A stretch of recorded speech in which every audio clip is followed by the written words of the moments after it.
Aku buka dulu dengan salam tentunya ya. Bismillahirrahmanirrahim. Assalamualaikum warahmatullahi wabarakatuh, teman-teman semuanya. Assalamualaikum, Kang Isal. Waalaikumsalam warahmatullahi wabarakatuh. Halo. Alhamdulillah. Sehat, Kang Isal? Alhamdulillah, luar biasa. Allah, mantap, Allah mantap. Akbar, Masya Allah.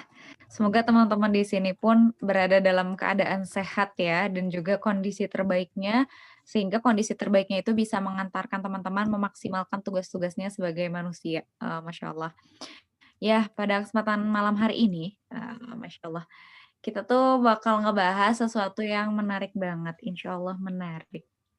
Karena ini akan, apa ya, can relate gitu ya Kang bahasanya, can relate dengan zaman-zaman sekarang, eee, yang terjadi di masyarakat, karena kan judulnya habits gitu. Nah, kita akan coba bedah, kita akan coba maknai bareng-bareng, semoga betul-betul Allah bimbing. Tapi sebelum diberikan ke Kang Isal nih kesempatannya, sama-sama kita awali dulu ya pertemuan kita atau kumpulnya kita malam hari ini dengan bacaan basmalah bersama-sama. Bismillahirrahmanirrahim. Dan mari sama-sama teman-teman kita luruskan lagi niatnya. Sebenarnya ikut Friday Night itu mau ngapain? Ingat ya yang waktu Friday Night tentang niat, ayo kita maknai lagi apa yang kita cari pas ikut Friday Night ini. Nah, Isal selalu nyontohinnya nasi Padang sih, cari ayam ayam balado atau rendang. Nah, kita mau cari ridho Allah atau cari apa ke sini gitu. Kita sama-sama luruskan lagi dan kita berlindung kepada Allah, kita minta tolong sama Allah, semoga kita dijauhkan dari niat yang salah. Kemudian kita dijauhkan dari ilmu yang salah atau ilmu yang tidak bermanfaat. Dan kita dijauhkan juga dari amal yang salah. Ya, amin ya Allah ya rabbal alamin. Dan untuk menyempurnakan awal dari pertemuan kita kali ini, mari sama-sama kita doakan dulu guru-guru kita yuk. Ya, siapapun orang-orang yang Allah titipkan ke dalam hidup kita sebagai guru kita, ya. Entah itu dari keluarga kita ya, orang tua kita, kemudian teman-teman kita, guru-guru kita di jenjang sekolah formal maupun non formal, semuanya adalah guru gitu ya untuk kita, yang kita banyak belajar dari beliau-beliau. Kita sempurnakan, kita minta keberkahan kepada Allah untuk tadi guru-guru kita itu dengan keberkahan dari Al-Fatihah. Al-Fatihah. Auzubillah.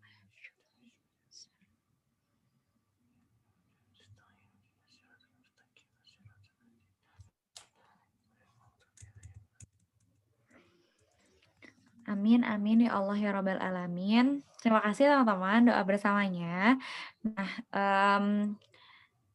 Kang Isal siap Kang Isal? Jadi pada malam hari ini ya kita bakal, belajar bareng Kang Isal. Jadi nanti Kang Isal yang akan sharing-sharing kepada kita. Nah teman-teman sebelum dimulai, yuk kita sama-sama maksimalkan, adab-adab dalam majelis, semoga kita dapat keberkahannya. Yang teman-teman yang bisa memaksimalkan, masih punya kesempatan untuk memaksimalkan, bisa on cam gitu ya, bisa siapkan pada posisi terbaik, ya.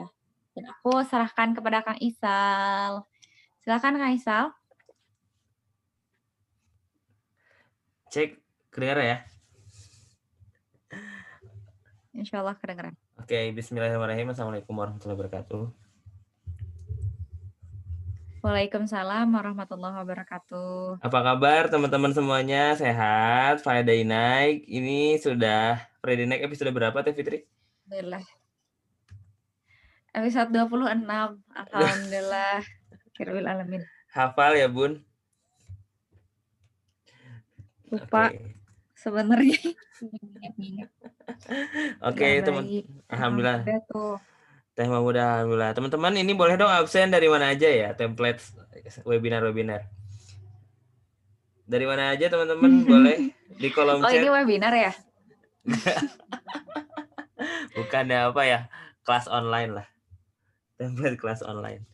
Dari Dago, mantap. Dari Oh mana dari lagi? Dago. Halo Teh Mei. Ancol Garut. Depok. Insya Allah Lampung. Wow. Bogor, Padang. Ih, Masya Allah. Hanifah Salsabila. Oke, Teh Hanifah. Kang Bimo.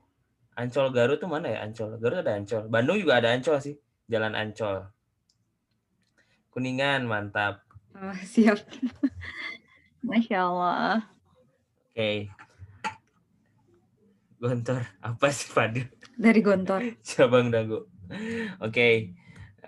Teman-teman, alhamdulillah pada kesempatan kali ini kita mau sharing ya. Mau sharing, kita mau memaknai bareng-bareng sebuah materi ya, mungkin sebuah materi tentang apa teman-teman? Pada episode kali ini tentang, ada yang mengingat di poster apa? Habits. Habits. Apa artinya habits? Habit, Teh Pak. Dila, ini kan Kebiasaan. ahli English. Enggak deh, kebiasaan. Oke, kebiasaan. Pasti sudah menjawab. Oke, kita Allah. akan bahas tentang habits, kebiasaan ini dari sudut pandang yang berbeda. Mari kita mulai dulu ya, teman-teman. Malam hari ini dengan bersama baca Al-Fatihah. A'udzubillahi minasyaitonirrajim. Bismillahirrahmanirrahim. Alhamdulillahirabbil alamin maliki yaumiddin.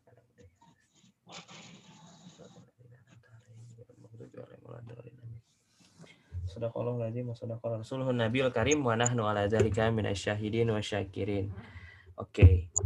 Teman-teman, suaranya aman ya? Oke, lagi saya pastikan nih. Saya mau berubah, ini soalnya mau berubah Aman, posisi. insyaallah. Aman ya?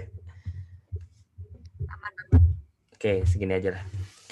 Oke, teman-teman semuanya. Pada kesempatan kali ini, izinkan saya share screen. Diizinkan tidak? Bismillahirrahmanirrahim. Diizinkan, Pak, silahkan. Iya. Kita akan berbicara tentang habits. Mungkin bagi teman-teman yang ikut Friday Night beberapa kali sama saya, tidak asing ya dengan whiteboard ini. Nggak whiteboard, sekarang yellow board 2021. Ganti warna. Branding teman halal, warna kuning merah. Nanti pakai merah-merahnya juga. Nah, coba ya.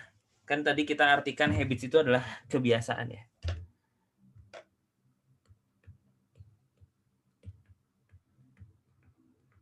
Kebiasaan. Saya mau tanya ya, apa sih contoh kebiasaan yang teman-teman biasa lakukan? Wah, langsung di kolom chat guys. Kita buka. Makan. Oh, makan kebiasaan ya. Bagus, Bun. Oke. Belajar. Bagus ya. Makan.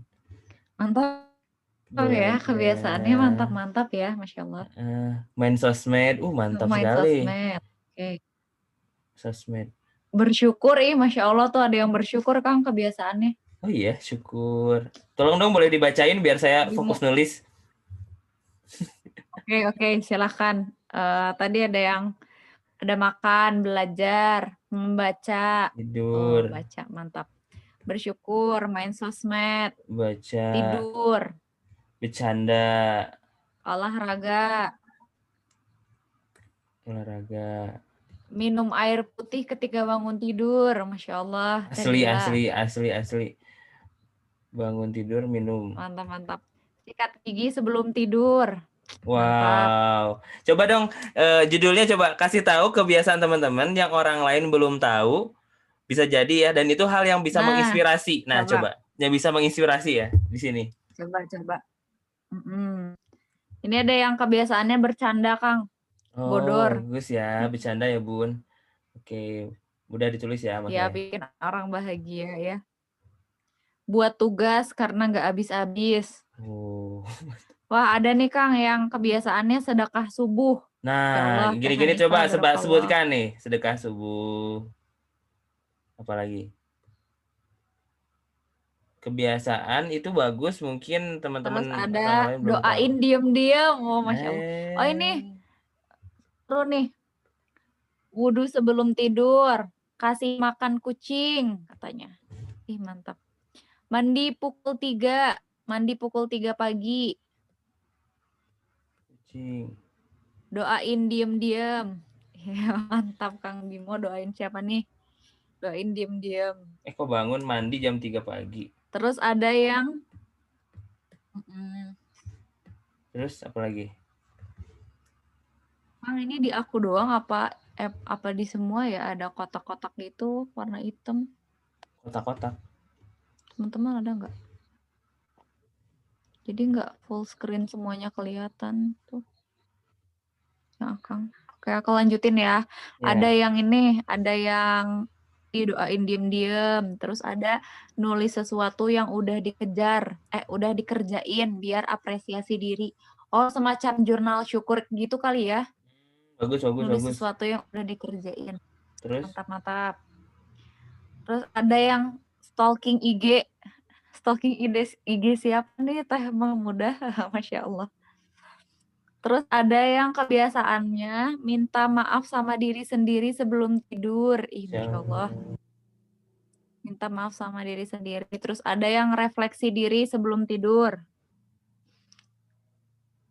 Oke. Terus ada yang ngepel rumah. Faza, mantap ya. Bapak Ebel. Ngepel apalagi? Oh, ini ada yang menarik juga. Makan sampai benar-benar habis. Wah, ini harus masuk geng aku nih. Antimubazir.com. Bagus. Makan sampai benar-benar habis. Terus ada nih, Kang, dengerin kajian online habis sholat subuh. Oh, harus ikut ahlan ini. Oke, terus ada menulis evaluasi diri di buku. Insya Allah.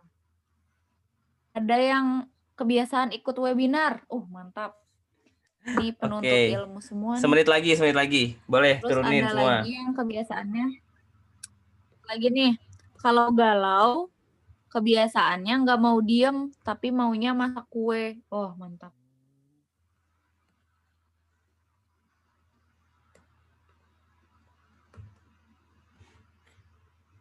Terus? Seru-seru ya, Kang ya? Belajar dari kebiasaan orang-orang. Nyuci piring setelah makan. Sekali teman-teman di sini semuanya ternyata. Skincarean, oke. Iya. Menulis evaluasi diri. Kalau galau. Makan benar habis ngepel. Nulis sesuatu yang dikerjain biar apresiasi diri. Kasih makan kucing, oke. Kayak saya yakin sih nggak cuma ini kebiasaan baik teman-teman ya, atau kebiasaan yang menurut teman-teman tuh ya habits gitu. Banyak sih teori habits ya, 7 habits dan lain-lain. Tapi coba kita refleksikan. Ya, saya mau coba refleksi pada ini, kan kalau ini liar ya, bukan liar. Ini tuh umum, apapun oke, silahkan untuk disebutkan kebiasaannya sehari-hari gitu ya. Oke, sekarang pertanyaannya saya coba ganti. Apa kebiasaan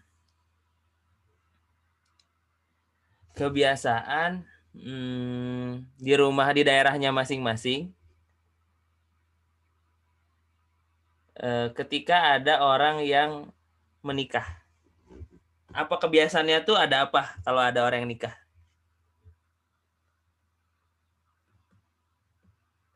Kebiasaan kalau ada orang mau nikah, berdoa. Biasanya ada adat-adatnya gitu, Kang, kalau per daerah. Boleh disebutin. Nah, itu coba teman-teman, misalnya, ini kan tadi macam-macam nih, ada yang dari Kuningan, dari Depok, dari, Masya Allah, tadi ada dari Lampung, dan lain-lain. Mungkin teman-teman bisa sharing ya, Kang, ya? Boleh, coba. Nganter beras. Nganter beras, oke. Apalagi? Ngirim kado, ngasih kue, bantuin masak. Bantuin masak. Cacapan. Apa? Kayak acara suap-suapan yang nyuapin itu orang tua setelah akad. Wow. Julid cubit pipi teman yang nikah. Ahwat, unik ya. Ngaji bareng sebelum akad. Malam bainai. Apa tuh malam bainai? Hanifah, aku baru dengar. Rembuk warga, pengajian. Tadi cucur mawar juga baru dengar. Bridal shower, tapi aku belum pernah sih. Nah itu kayaknya yang lagi hits Kang, bridal shower. Oke.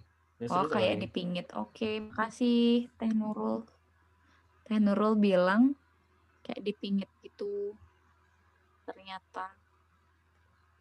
Apalagi? Nah teman-teman ada lagi? Banyak Biasanya kesungkeman. biasanya ini Kang, harus ada seragaman gitu. Seragaman bajunya sama-samaan. Bridesmaid Oke. gitu, bridesmaid. Jahit-jahit baju gitu. Bridesmaid. Terus apalagi ya yang sekarang hits kayaknya. Oh ini, biasanya kalau hit bahan sih aku lihatnya ya, kayak pasti upload-upload gitu, upload-upload foto. Sudah hitbah gitu dengan cincin biasanya kayak gitu-gitu. Oh ini ada yang pakai henna gitu, pembelai ceweknya. Hanifah. Hena tuh bukannya ini ya? Temennya Macan. Burung recehan pas saweran. Oke. Hah? Hena itu kan Gimana? Macan. Temennya Macan. Oh ya Allah, aku loading loh Kang, aku loading. Maaf. Iya. Sebagian ada yang resepsi baru Sejenis akad. cinta. Oke, kebiasaan. Lagi ya pertanyaan lainnya. Kita diskusi aja dulu ini ya. Brainstorming dulu biar kita seger gitu otaknya gitu ya. Jumat malam. Panas dulu ya Kang. Iya dong, Bun. Oke, Bun, bunda-bunda Pemanasan dulu. sekalian. Kayak parenting, kayak kelas parenting. Di sini ada bapak-bapak juga, bukan hanya bunda-bunda. Saya manggil bapak-bapak Bun. Oke. Pertanyaan selanjutnya ya. Ini tentang pernikahan. Sekarang kalau beda lagi ya. Sebutkan sebuah kebiasaan yang ada di daerah teman-teman yang unik yang mungkin di tempat lain belum ada. Sebutin kebiasaannya apa, terus jelasin ya biar orang-orang sini tahu.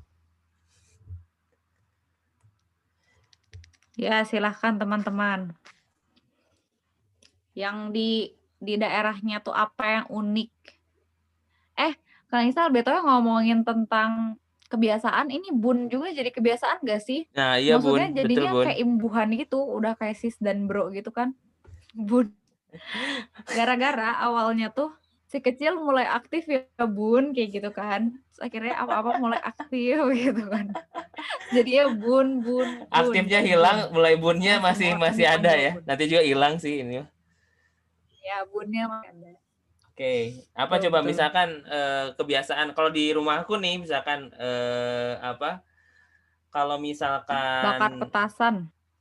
ini bebas ya, bukan hanya nikahan aja gitu ya. Misalkan di daerah rumahku tuh ada Bukan hanya nikahan. kebiasaan kalau misalkan abis Jumatan itu ada bagi-bagi jangan yang ini deh.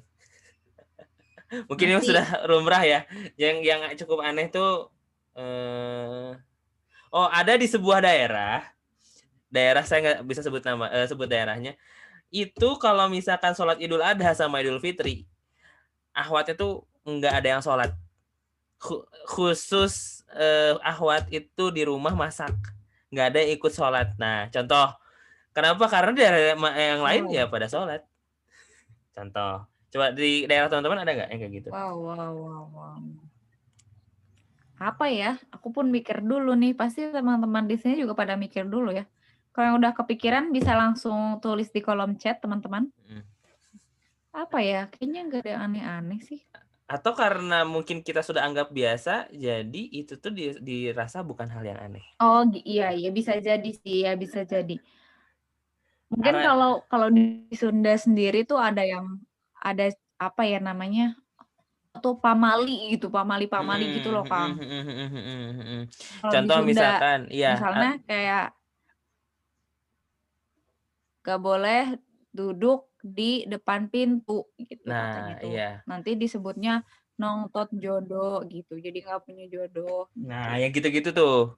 Ada nggak Terus kalau teman-teman? nyapu, nah yang gitu-gitu kan. Mm-mm. Ya teman-teman ada nggak di daerahnya? Kalau aku kan di Bandung nih, ya Sunda gitu ya. Dulu pernah dengar juga kayak gitu. Terus nggak boleh kalau nyapu itu, misalnya aku lagi nyapu nih gitu. Terus misalnya datang Zulfa gitu. Ternyata biar aku aja yang nyapu misalnya. Terus kataku, ih nggak boleh, aku harus sampai tuntas nyapunya. Atau enggak nanti rizkinya diambil gitu sama Zulfa gitu katanya. Ya Oke, oke, gitu-gitu oke. sih. Yang lain adakah ini kayaknya udah ada di kolom chat. Wait, aku baca dulu. Mm-mm. Nah, suka ada nih katanya yang buat bubur pro di bulan Roah.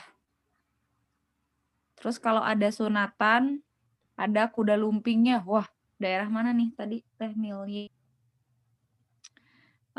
Terus ada deh teh lala. Kalau ada yang meninggal, dibawain beras sekilo, mie telur sepelastik.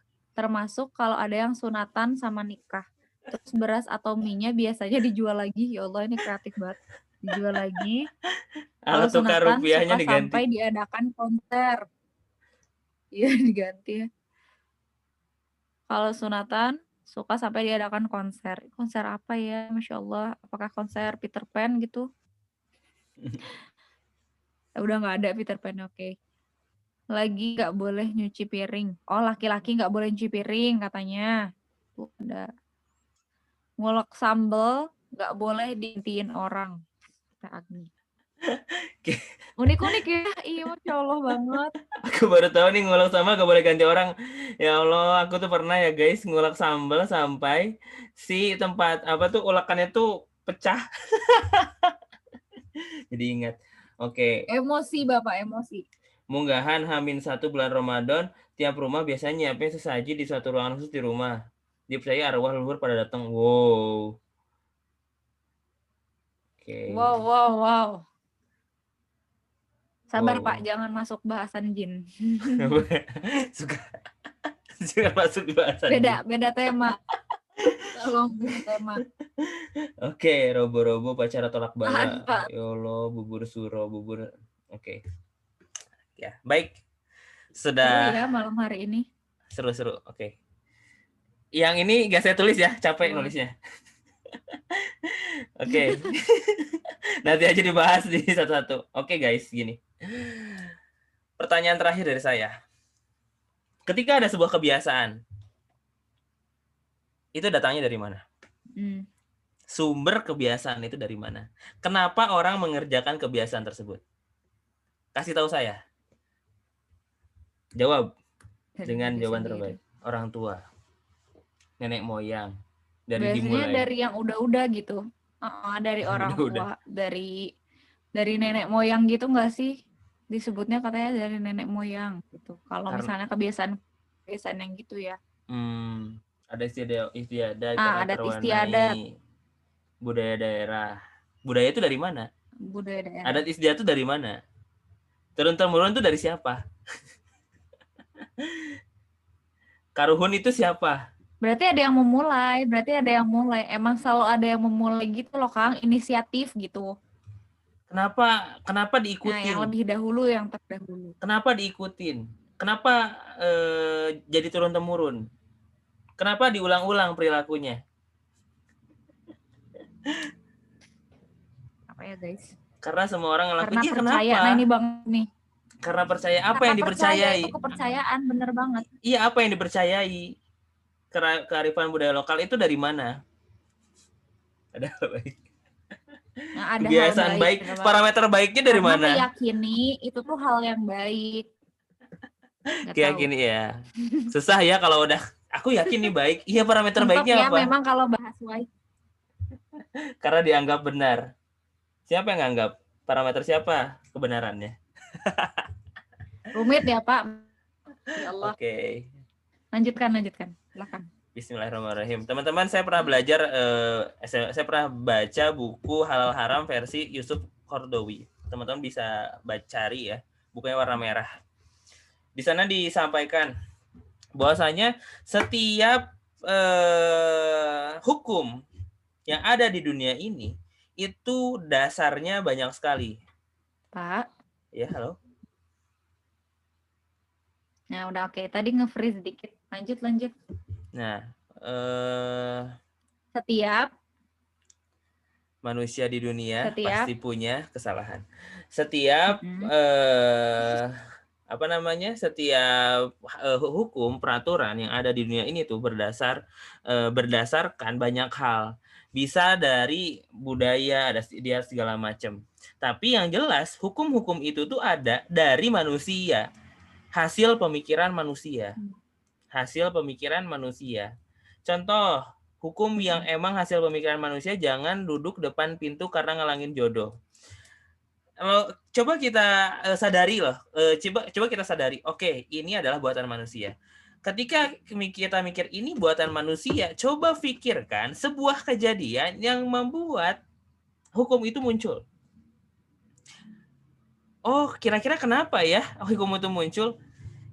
Ini hipotesa saya. Ketika ada orang yang duduk depan pintu, terus orangnya itu sebenarnya secara teknis ngalangin. Tapi kenapa kok sampai ada bahasa ngalangin jodoh? Berarti ada sebuah kata persuasif supaya orangnya tuh nurut. Persuasif tuh ajakan. Supaya orang itu nurut. Dinego supaya orang nurut. Karena kenapa kok sampai nanti ngalangin jodoh loh? Itu tuh seakan-akan kondisinya orang yang dikasih tahu tuh susah gitu dikasih tahu. Kalau misalkan, jangan duduk depan pintu, selesai. Ini karena orangnya tuh duduk terus depan pintu, akhirnya diulang ada sebuah pemaknaan gitu loh. Karena susah ya udah dibilang aja. Kayak misalkan anak kecil, jangan keluar malam-malam loh, nanti ada culik apa segala macam. Ya enggak? Karena ada satu kata itu akhirnya membekas. Ketika membekas akhirnya turun-temurun. Dan ketika turun-temurun, ketika satu orang pertama tuh tak sadar, itu kan cuma gertakan doang. Tapi ketika diturun-temurun, orang nggak akan sadar kalau itu hanya gertakan. Orang seterusnya, orang-orang selanjutnya akan memaknai itu hal yang benar. Padahal itu adalah gertakan. Bayang nggak sih teman-teman maksud saya? Ketika itu hukum, Paham. Sesuatu hukum itu dibuat dari manusia, diciptakan dari manusia, ya kan? Baiknya standar manusia bukan standar Allah, maka banyak sekali penyimpangan nantinya. Banyak sekali hal-hal yang tidak sempurna nantinya. Gitu loh. Bayang nggak teman-teman? Sebuah kebiasaan yang mana jadi budaya gitu ya. Terus turun-temurun dan segala macamnya. Kayak gitu ya. Coba jangan sekolah tinggi-tinggi ntar susah jodohnya. Yes. Ini teman saya ada S berapa ya dia? S teler cewek gitu. S2. Kerjanya keren banget. Kerjanya dia ngelola sebuah NGO yang emang skalanya dia megang satu provinsi. S2. Terus ya netizen seperti biasa netizen gitu loh. Kamu ngapain sekolah tinggi-tinggi, nanti ini loh minder loh nanti ini calon yang mau lamar kamu tuh minder, gak mau nanti kamu ketinggian. Sekarang tuh bukan S2 loh yang kayak gitu. Tapi followers juga ada loh. Kamu mau sih nikah sama dia, followersnya cuma segitu, kamu kan selebgram. Kayak ketawa gitu. Ya Allah. Baru tahu aku. Ya Allah. Shock. Bisa gitu. Nah, teman-teman semuanya. Budaya, kata-kata, dan ucapan yang sekali-kali jadi sebuah adat, dan hukum adat itu adalah hukum yang tidak tertulis namun mengikat. Ini kata mama saya. Gak tahu mama saya dari mana, tapi betul, soalnya mama anak hukum sih. Hukum adat itu yang tidak tertulis tapi mengikat. Ini berbahaya. Berbahaya ketika tidak dengan landasan yang tepat dan bisa menzolimi dan bisa bertentangan dengan syariat Islam. Itu bahayanya teman-teman. Kalau baik, sekiranya baik, seperti layak, kalau baik itu teman-teman, itu menjadi adab yang baik. Ketika baik memang dilakukan oleh orang yang dekat dengan Allah dan itu sesuai dengan syariat Islam, itu menjadi adab. Contoh, kebiasaan-kebiasaan para ulama zaman dahulu, ketika belajar, itu nulis. Itu jadi adab, jadi adat, jadi kebiasaan. mencari keberkahan, mengikuti orang yang soleh, gitu loh, ya kan, dan lain sebagainya. Itu masuknya jadi adab. Jadi kalau misalkan teman-teman cari ya, adab menuntut ilmu, adab apa, semuanya tuh di tataran sunnah maksimal itu, maksimal sunnah, nggak sampai wajib, di tataran sunnah. Yang namanya adab, kebiasaan para ulama, para sahabat, gitu ya. Kenapa ngelakuin ini?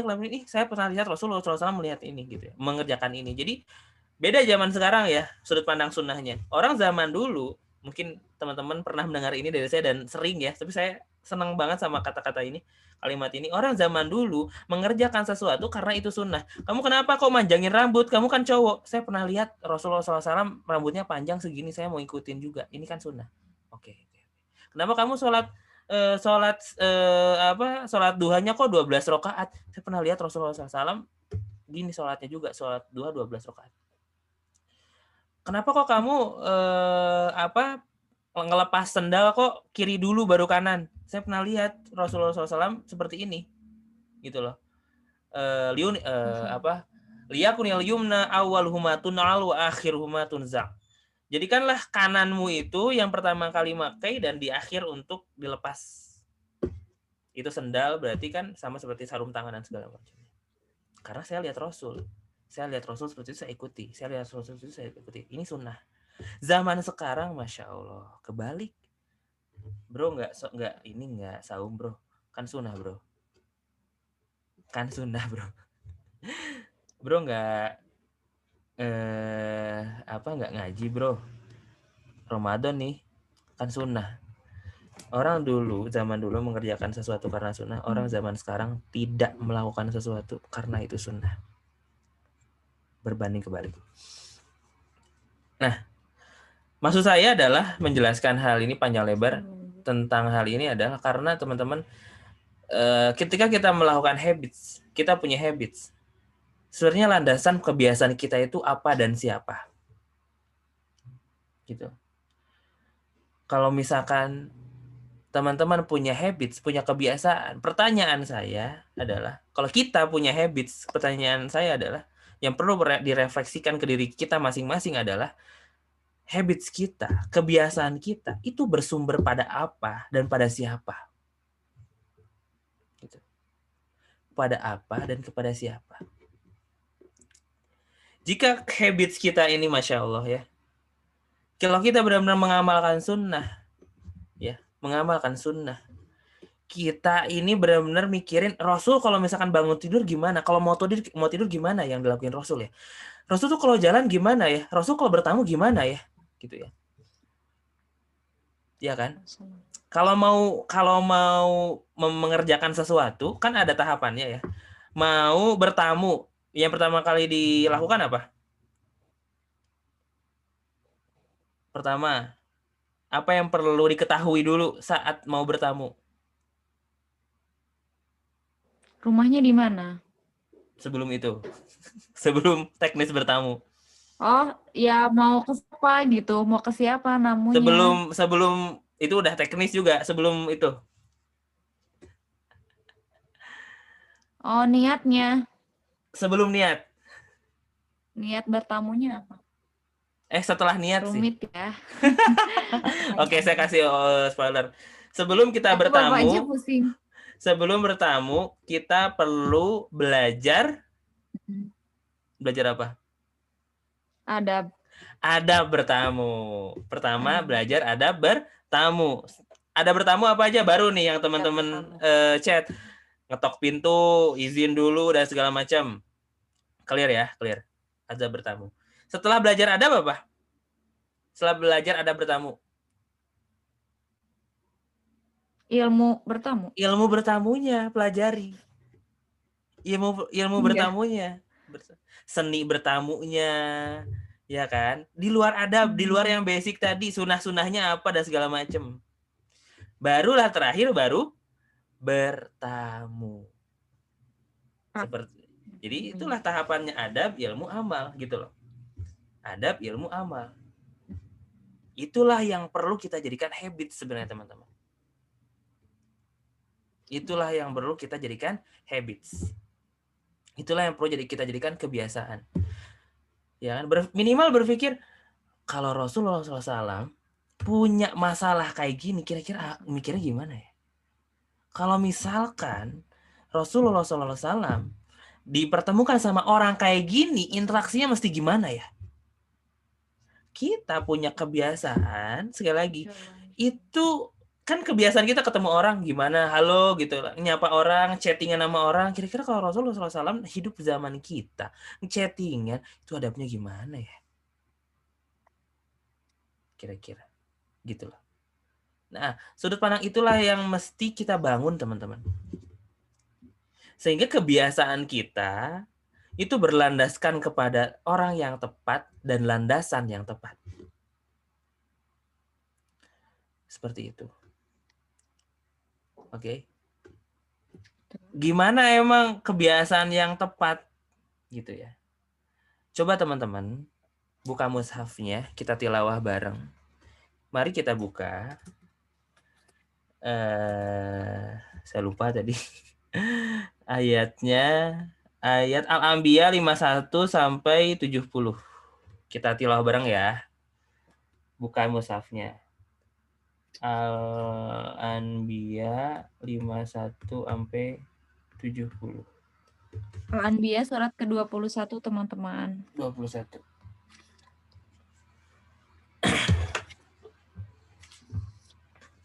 Ayat berapa tadi, Kak? 51 sampai 70. Mohon maaf. 51. Oke. Coba bareng-bareng ya teman-teman ya. Saya izin pimpin, yang lain boleh mute biar kondusif suaranya. Biar tidak khusyuk. Oke, udah teman-teman? Mushafnya udah dibuka. Boleh di HP sih. Ya, yang penting atau sudah hafal ya murojaah mangga. Oke. Sudah? Tidak ada respon ini? Sudah lah ya? Udah buka mushaf kayaknya. Sudah, Pak. Sudah. Berhusnuzon. Silakan. Oke. Udah ya. 51 sampai 70. A'udzu billahi minasy syaithanir rajim. Bismillahirrahmanirrahim. Walaqad atayna Ibrahim rusydahu min qablu wa kunna bihi alimin. إذ قال لأبيه وقومه ما هذه التماثيل التي أنتم لها عاكفون قالوا وجدنا آباءنا لها عابدين قال لقد كنتم أنتم وآباؤكم في ضلال مبين قالوا وجئتنا بالحق أم أنت من اللاعبين قال بل ربكم رب السماوات والأرض الذي فطرهن وأنا على ذلكم من الشاهدين وتالله لأكيدن أصنامكم بعد أن تولوا مدبرين فجعلهم جذاذا إلا كبيرا لهم لعلهم إليه يرجعون قالوا من فعل هذا بآلهتنا إنه لمن الظالمين قالوا سمعنا فتى يذكرهم يقال له إبراهيم قالوا فاتوا به على أعين الناس لعلهم يشهدون قالوا anta fa'alta hadza bi alihatina ya Ibrahim. Qala bal fa'alahu kabiruhum hadza fas'aluhum in kanu yantiqun. Faraja'u ila anfusihim faqalu innakum antumuz zalimun. Summa nukisu ala ru'usihim laqad alimta ma haula'i yantiqun. Qala afata'buduna min dunillahi ma la yanfa'ukum syai'an wa la yadurrukum. Uffil lakum wa lima ta'buduna min dunillah. Afala ta'qilun.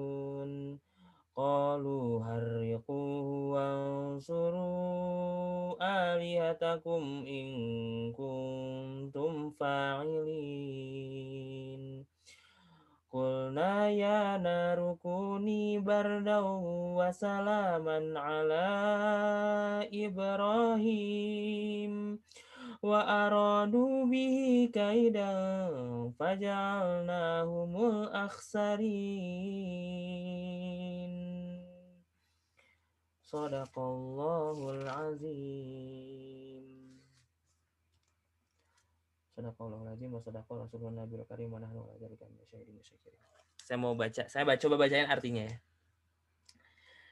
Dan ini Al-Qur'an, Dan sungguh sebelum dia Musa dan Harun telah kami berikan kepada Ibrahim petunjuk dan kami telah mengetahui dia. Siapa yang diberi petunjuk? Nabi Ibrahim.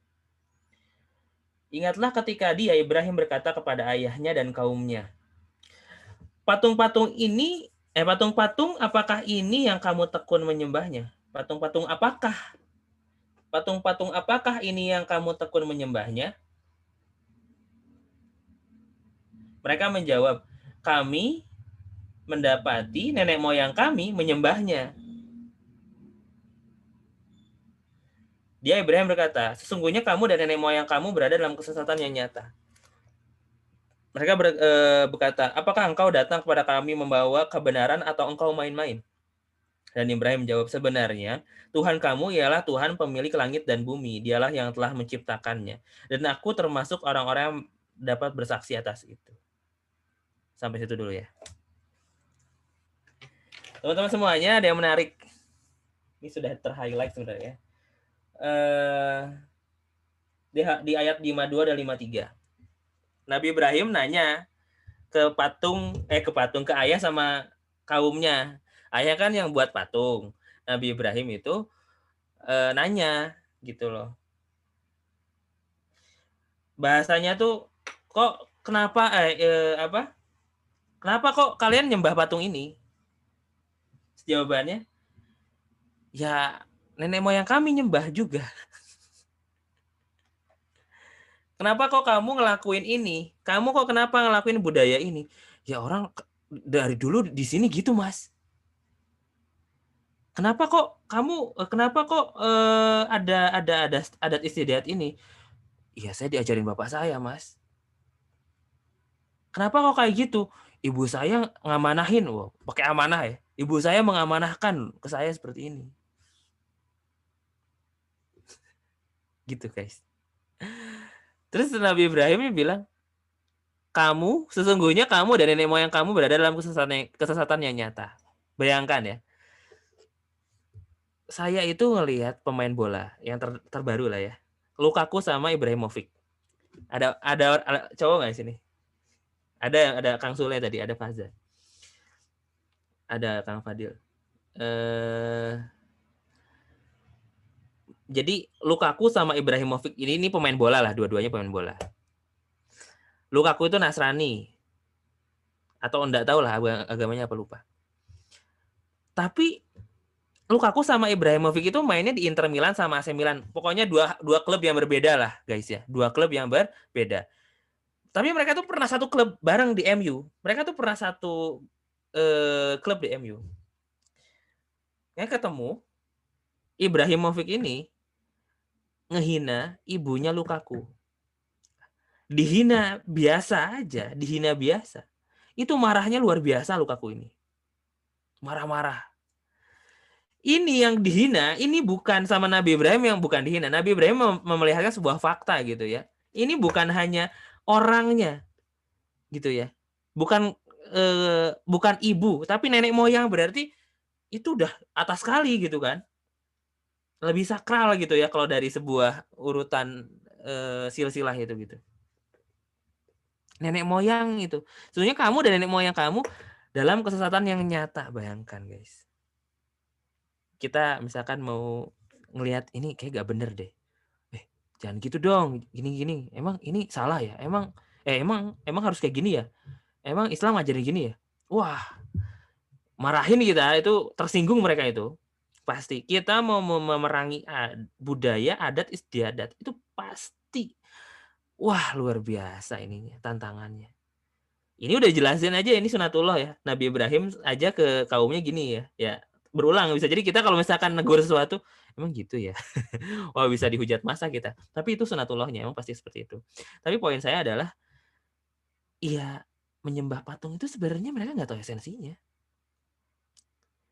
Mereka tuh nggak mikir gitu loh. Sampai kan Nabi Ibrahim ini kalau misalkan dibaca lagi mungkin agak panjang ya. Intinya ayat selanjutnya ini adalah tentang episode Nabi Ibrahim menghancurkan berhala-berhala. Terus ini kampak yang paling besar digantungin ke berhala yang paling besar. Kampaknya dikalungin ke berhala yang paling besar. Terus orang-orang nanya, Ibrahim, ini kenapa ya? Kok hancur semua nih patungnya? Nggak tahu, itu tanya aja ke berhala yang paling gede. Wah, tersinggung karena apa? Akal sehatnya yang diserang. Akal sehatnya yang diserang. Jadi saya mikir, ya banyak sekali ya habits, kebiasaan-kebiasaan. Itu yang datang dari orang tua kita, atau dari nenek moyangnya Sopo, atau dari mana. Itu ya nyatanya itu tidak sesuai dengan syariat Islam. Tapi masalahnya teman-teman, zaman dulu informasi terbatas, bayangkan. Sekali lagi bayangkan. Bentar ini nanggung. Bayangkan gini. Ada ini sebuah generasi. Ini sebuah jalur informasi. Ini analogi saya aja ya, jalur informasi. Jalur informasi di sebuah daerah. Ini akan terbatas di sini saja jalur informasinya. Nggak akan dari luar ke dalam, itu susah. Dari dalam keluar susah. Paling bisa masuk melalui ya orang-orang gitu ya, pedagang atau siapapun yang melewati daerah tersebut gitu ya. Jadi kalau udah ada satu kepercayaan dipegang, ya itu tuh bisa ratusan tahun gitu loh. Kebayang nggak sih? Kalau ada budaya yang itu bisa ratusan tahun, karena orang tuh nggak bisa ngebedain mana yang benar, mana yang salah, dan nggak tahu landasan benar dan salah itu dari mana, nggak tahu, karena memang ya udah di situ aja. Tapi masya Allah teman-teman, ya bayangkan kalau di sini ada sebuah budaya yang zolim. Budaya yang zolim seperti apa? Pernah lihat gak wanita yang cantik di sebuah daerah adalah yang telinganya panjang, kakinya kecil. Pernah Kang, pernah. Kakinya kecil. Ada yang lehernya panjang. Sebenarnya karena itu dikasih ring-ring gitu. Sebenarnya kalau kita balikin lagi ke hukum Allah, itu kan menzalimi diri sendiri, menyakiti diri sendiri. Tapi karena itu yang dipegang turun-temurun, jalur informasinya terbatas, nggak bisa tahu hal-hal lain, nggak tahu yang baik dan benar itu seperti apa, landasannya seperti apa, akhirnya itu tuh terus seperti itu. Beratus-ratus tahun. Terjaga dengan baik. Karena itu yang diyakini teman-teman. Masya Allah sekarang teman-teman. Dimanapun kita berada, akses informasi bisa kita dapatkan.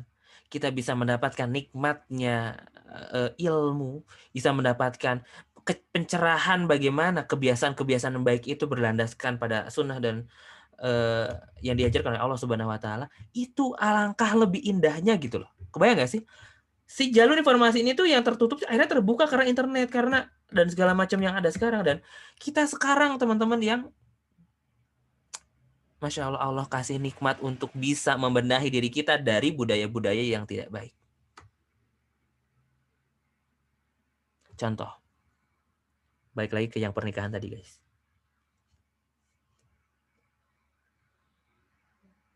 Mana? Coba kasih contoh saya dari diantara kebiasaan-kebiasaan tentang menikah ini yang lagi hits zaman sekarang.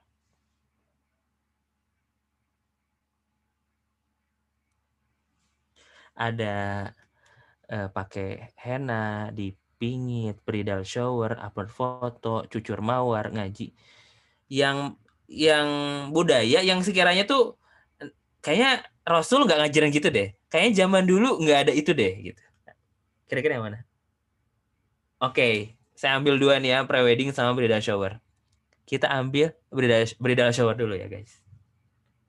Lempar bunga boleh. Kita bahas juga. Oke, bridal shower nih. Boleh dong. Di antara teman-teman ada nggak yang circle-nya? Circle pertemanannya itu ada budaya bridal shower. Boleh nggak? Sharing. Sharing Bun, yuk. Ada? Ada. Itu Kang. Ada yang mau sharing nggak? Teknisnya gimana? Terus kok kenapa ada bridal shower gitu? Boleh nggak? Teh Hanifah Zulfa boleh? Silahkan. Boleh. Teh Milia juga ada. Teh Milia. Siapa yang mau sharing? Hanifah Zulfa ya. Boleh cerita? Boleh open mic? Boleh Teh Milia, Zakiyah boleh? Boleh. Kedengaran? Yes. Kedengeran. Jadi gini sih, bridal shower tuh, aku termasuk orang yang enggak suka bridal shower gitu. Banget. Karena pertama wasting time lah istilahnya. Terus menurut aku bridal shower itu adalah bentuk pembiasaan biar kelihatan wah nih orang nikah gitu. Kan sekarang lagi berlomba-lomba untuk upload apapun di sosmed dan hal-hal membahagiakan kan. Dan teman-teman aku pun yang satu sisi ada yang nggak setuju juga, ngerasa harus terpaksa ikut, nggak enakan, karena dianggap aneh lah pasti. Kenapa sih nggak sama sekarang gitu? Karena udah tahu itu manfaatnya menurut aku cuma sekedar silaturahmi doang sih, dan membagikan orang doang sih.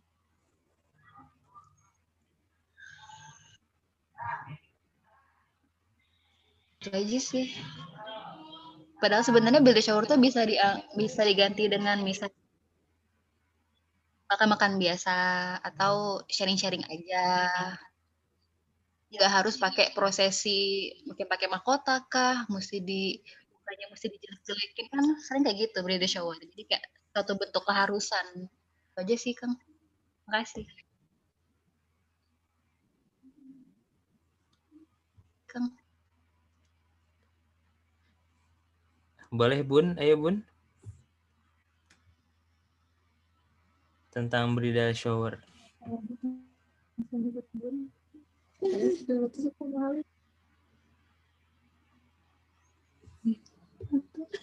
Ada yang mau menambahkan? Ya silakan, siapa lagi? Satu lagi deh. Kok suaranya feedback sih? Biar valid. Makin valid.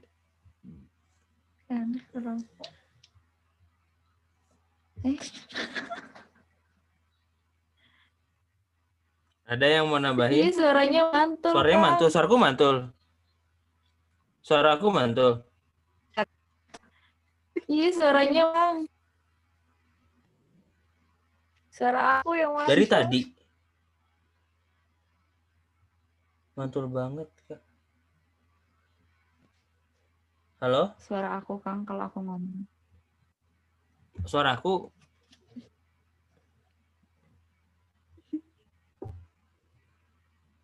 aman, oke udah.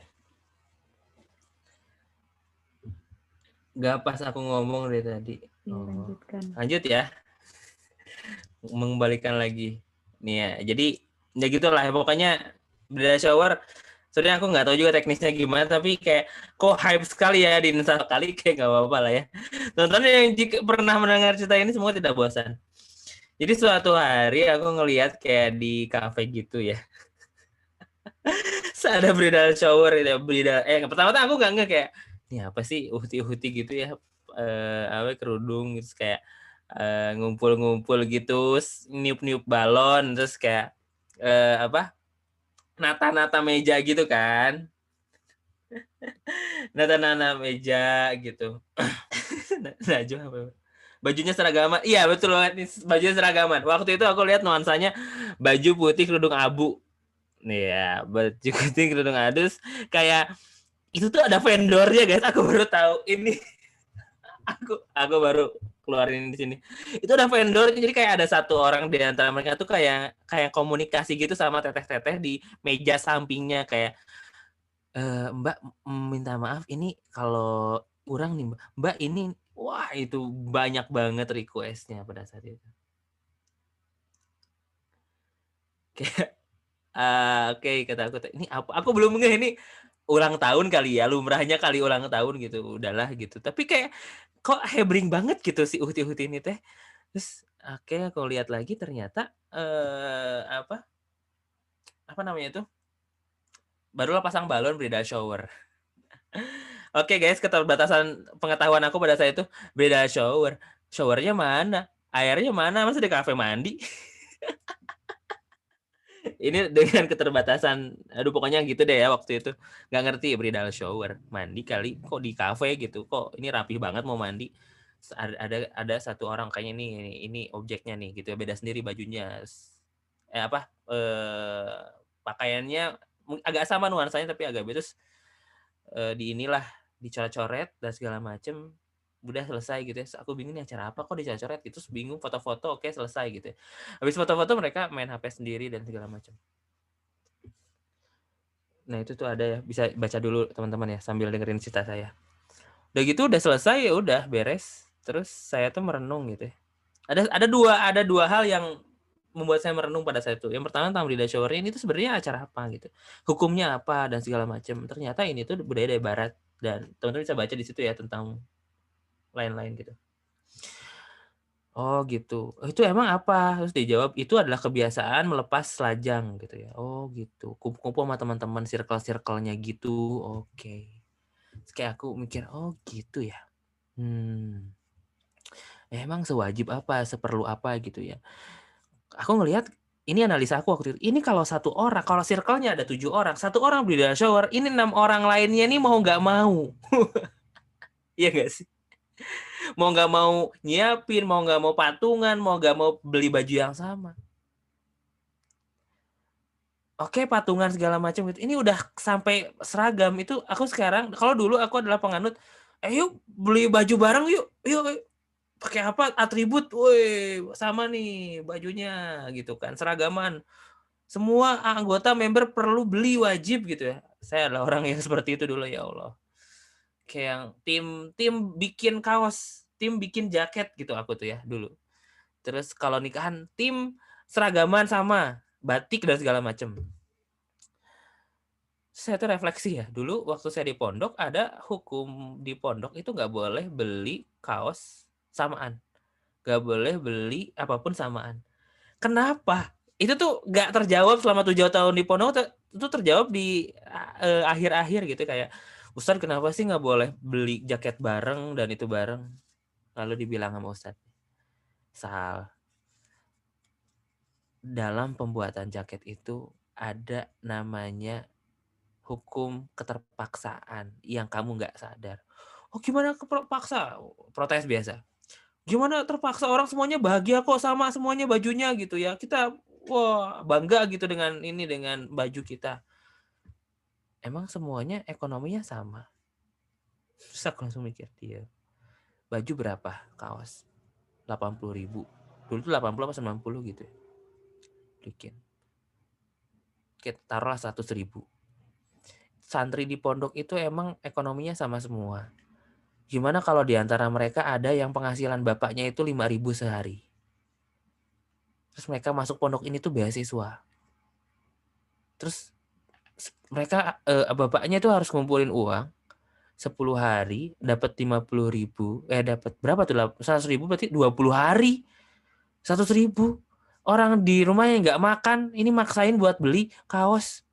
kamu zolim loh, nyamain kondisi. Wah, di situ pokoknya, wah serem lah, udah kebayang, waduh kemana-mana gitu. Wah zolim ya, parah segala macam. Lalu terjadi lagi, itu tuh bayangan kemengerian itu ketika bridal shower dan juga bridesmaid. Aduh, saya tuh suka mikir, ya ini habits dari mana sih gitu ya. Bridesmaid itu teman-teman ada ya, pokoknya saudara saya, perempuan, terus kayak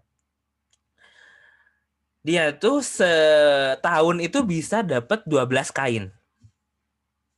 Kain untuk jadi bridesmaid. Do you want to be my bridesmaid atau gimana, nggak tahu bahasanya saya. Pokoknya ada bridesmaid-bridesmaidnya gitu ya. Will you marry atau apa? Kok will you marry me? Will you apalah, saya lupa bahasa aja. Pokoknya gitu ya, ada kotak-kotak gitu kan, terus di instastory ya guys, hello. Iya, gitu deh.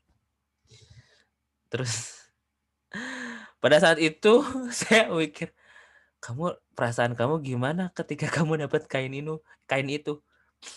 Beban. Soalnya ini tuh akan jadi yang mengikat. Ada 10 temen, satu ngasih kain, otomatis yang lain tuh, aku nggak enak nanti ngasih kain juga, harus beli segala macam. Ya itu zalim banget guys.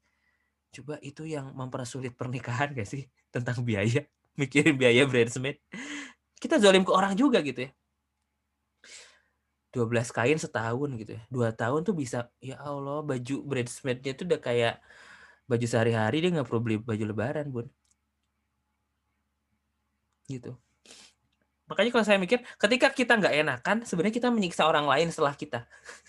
Kita membuat orang lain setelah kita nggak enak. Kalau kita cut, itu mungkin bisa jadi alternatif. Kok di cut pun bukan berarti segala macam, jadi bukan berarti meng-cut silaturahmi juga kan gitu. Akhirnya saudara saya bilang, setiap dapat kain, aku mau disclaimer ya, ketika aku nikah nanti aku belum tentu lo bisa ngasih ke kamu kayak gini. Kata-katanya halus ya. Ketika aku nanti nikah, aku belum tentu ya aku bisa ngasih kamu gini. Nah, ada bridesmaid, dia ikut enggak? Kok enggak? Oh punten, nggak bisa segala macam. Akhirnya ketika ada satu penolakan, yang lain seakan-akan dikuatkan, akhirnya mundur perlahan dari circle tersebut. Mundur perlahan tuh dari budayanya ya, bukan dari circle dari silaturahmi, tapi budayanya. Kalau enggak, ini akan terus menjadi bola salju yang besar banget, dan entah berantah nanti hilangnya kapan.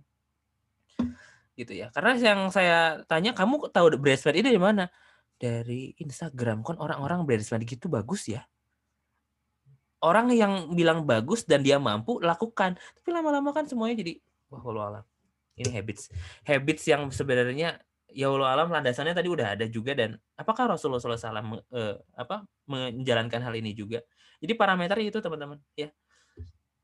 Fokus. Aduh. Minum dulu Bun bentar.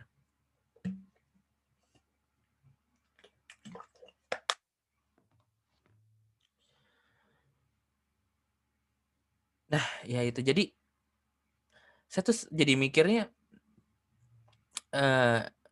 bagaimana memecah habits ini gitu ya. Lalu di sini di-mention di ayat, balik lagi ke Quran ya,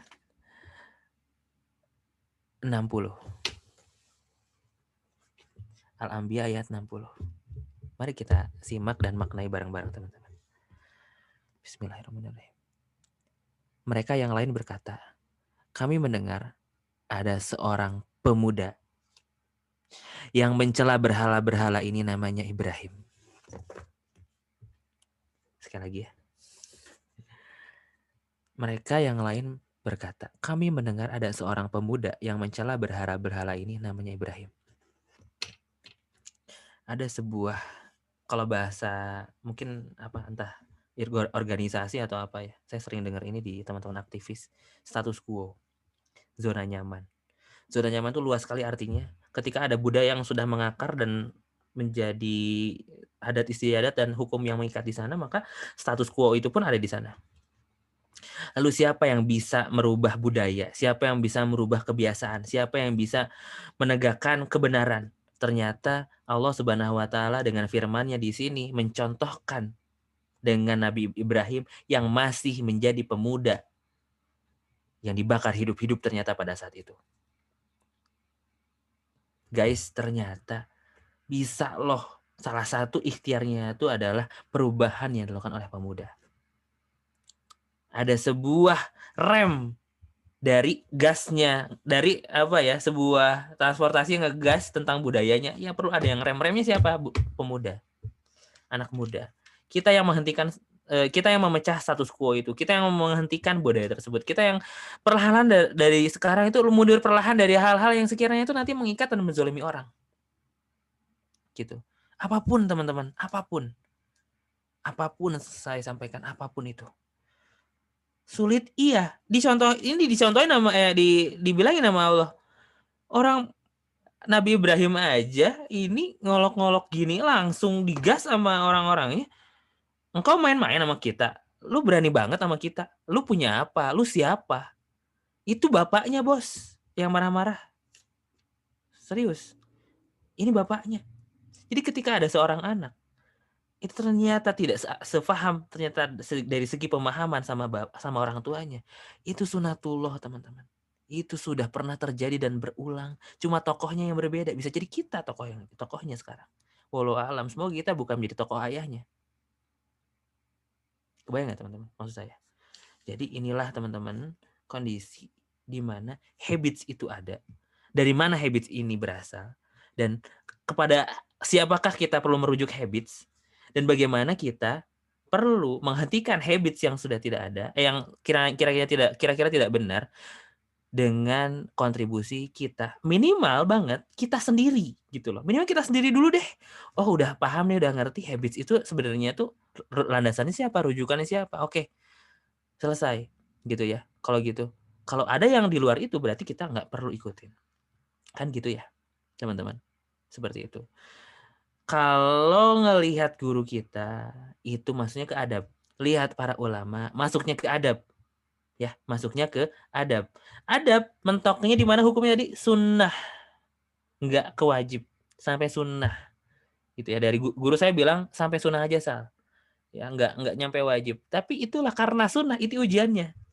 Karena sunnah, ini ujiannya. Gitu ya. Apakah kita dengan sudut pandang orang terdahulu melihat sunnah?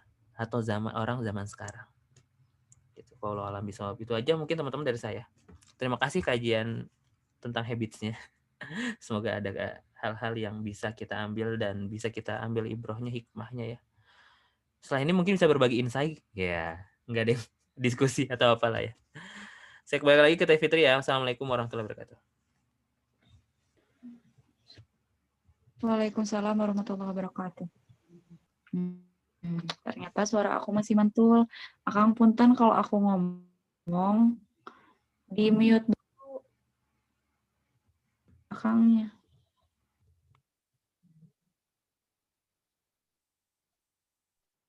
Belum.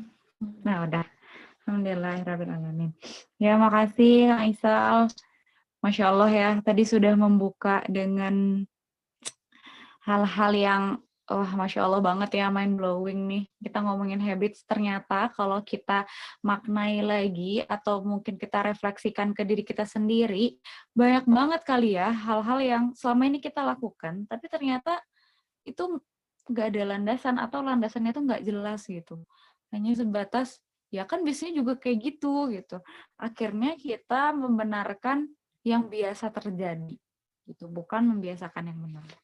Tapi setelah memaknai dari kisah Nabi Ibrahim ya, Masya Allah sekali, memang Nabi Ibrahim ini salah satu kekasih Allah ya. Makanya ada di setiap kita tahiyat tuh kan, itu kita menyebutkan bersalawat kepada Nabi Muhammad SAW dan juga Nabi Ibrahim. Tuh, karena dua orang ini salah dua kekasih Allah gitu ya, yang memang kita harus teladani.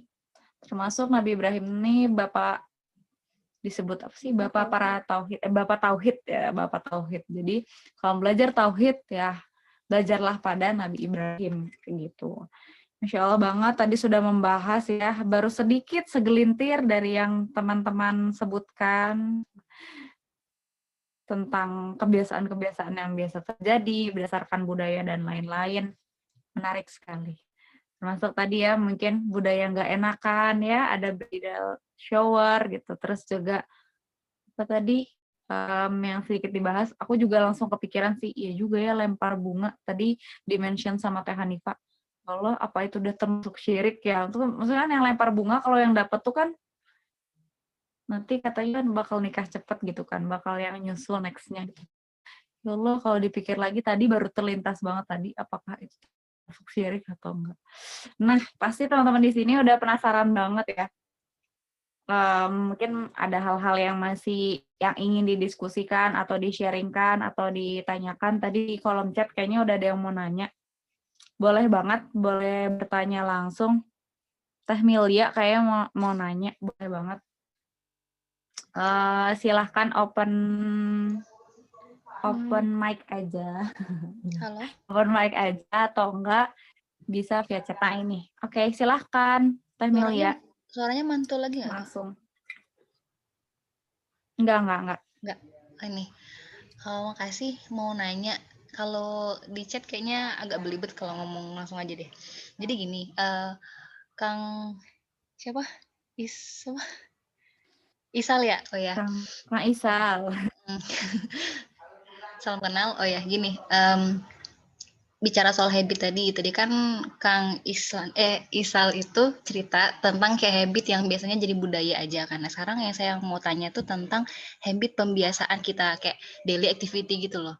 Jadi banyak kasus bahkan saya sendiri gitu. Kadang kan gini loh, habit itu kan kadang ada karena kita paksain dan kita mulai gitu ya. Nah, soal ibadah dan juga tentang aktivitas dunia. Gimana sih caranya untuk mengimbangi? Karena gini loh, mau cerita sedikit, kadang habit dalam membuat habit dan membentuk habit dalam beribadah, misalkan kayak tahajud, segala macam itu ditumbur dengan urusan dunia yang kadang-kadang nggak habis-habisnya. Contoh kayak bikin tugas, kayak kerjaan rumah, kerjaan kantor, dan lain-lain gitu. Sedangkan kita tuh pengen mengimbangi habit keduanya kayak sahabat Nabi lah contohnya. Mereka bisa kerja, mereka bisa ibadah gitu. Dan itu sulit banget buat saya pribadi untuk ngebentuk habit daily activity yang benar-benar seimbang gitu. Sedangkan pada dasarnya banyak orang itu pasti condong ke satu hal. Misalkan dia fokusnya ibadah, terkadang secara nggak sadar dunia dia sedikit terbengkalai. Kadang juga ada orang yang soal dunianya, kerjanya, segala macam pol banget, maksimal banget, tapi ibadahnya enggak maksimal. Itu gimana sih tips ringan dari Kang sendiri untuk ngimbangin keduanya gitu? Itu kan habit banget nggak sih? Kasih.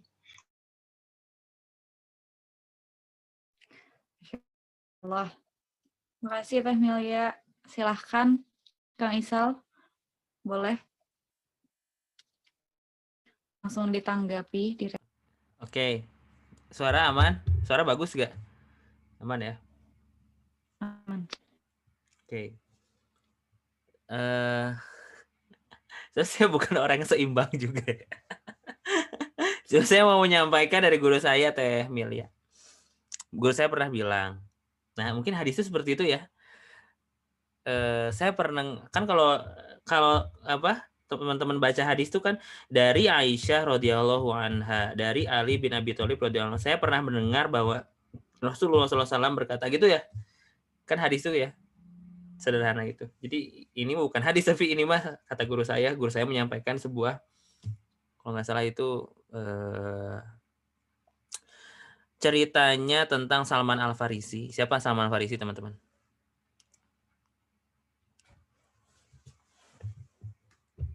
Sahabat. Coba.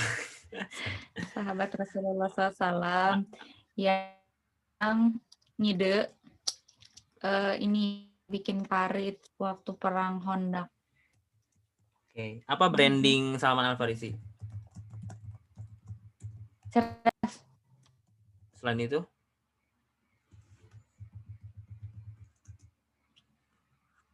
Selain itu apa?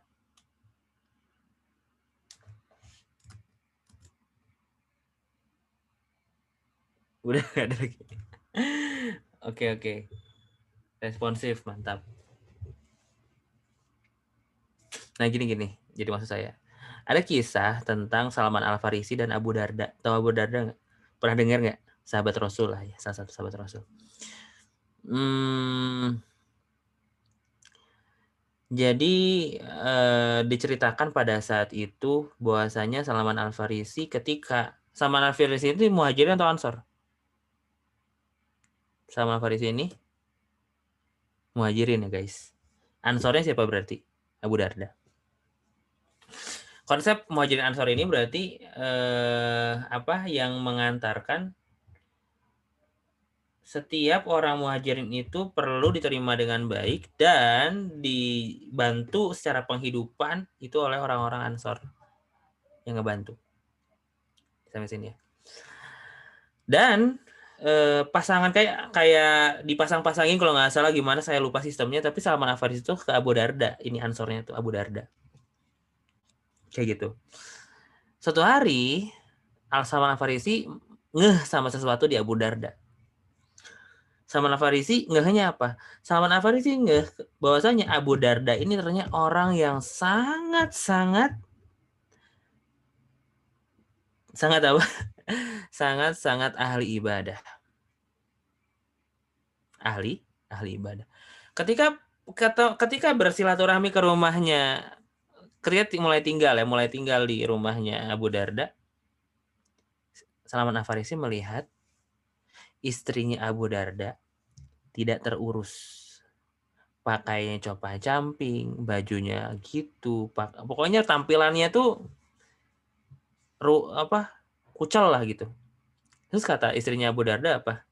Bahasa Indonesianya mah intinya gini, tuh lihat temanmu tuh udah nggak butuh aku lagi, udah nggak mikirin aku lagi, udah nggak sayang lagi sama aku, udah nggak diurusin benar-benar istrinya kemana, Abu Darda kemana gitu.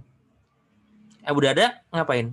Ibadah terus gitu ya. Salman Al-Farisi datang nih, lagi ngobrol, tuh tertinggal. Lagi ngobrol, bayangin teman-teman lagi ngobrol asik, lagi curhat misalkan. Wah, aku tuh gini, kemarin gini, wah cerita lagi seru. Tiba-tiba temen yang diajak ngobrol, tiba-tiba berdiri, lalu tiba-tiba pergi. Enak gak kira-kira? Ya enak dong. Nyaman gak kira-kira dengan seperti itu? Enggak dong, gitu ya. Ini tiba-tiba ditinggal, terus Abu Darda ngapain? Sholat. Sholat sunnah. Salman bingung. Lah, gue lagi ngobrol tinggal bos. Langsung sholat. Bener gak sholat? Bener sih. Tapi Salman kesel pada saat itu. Selanjutnya. Mau makan. Salman mau makan Abu Darda. Makan. Waktu mau makan, ngajak makan. Tapi Abu Darda gak mau makan. Kenapa? Abu Darda puasa. Kamu tuh udah hampir tiap hari loh puasa. Ini aku di sini tamu segala macam, makan loh. Enggak, aku puasa. Makan. Aku gak mau makan sampai kamu makan. Akhirnya Abu Darda makan. Malam-malam pas mau tidur. Baru jam 10 gitu ya. Tidur. Abu Darda sholat. Sama langsung, pokoknya dengan berbagai upayanya tuh, kamu jangan sholat dulu. Mau tidur akhirnya pas pokoknya tidur, mau bangun, mau sholat, disuruh tidur, bangun, sholat, tidur, sampai jam 1:30 malam terakhir baru dibangunin, baru sholat bareng. Terus dibilangin sama Salman, Abu Darda, kamu itu tidak seimbang, kamu itu terlalu berpikir bagaimana ibadah, tapi kamu tidak memikirkan duniamu, kamu tidak memikirkan keluargamu, kamu tidak memikirkan hablum minannasnya gimana, kamu tidak memikirkan hal-hal yang memang Allah perintahkan juga, gitu loh. Kira-kira statement Salman ini, kalau Rasulullah SAW mendengar, Rasul setuju nggak?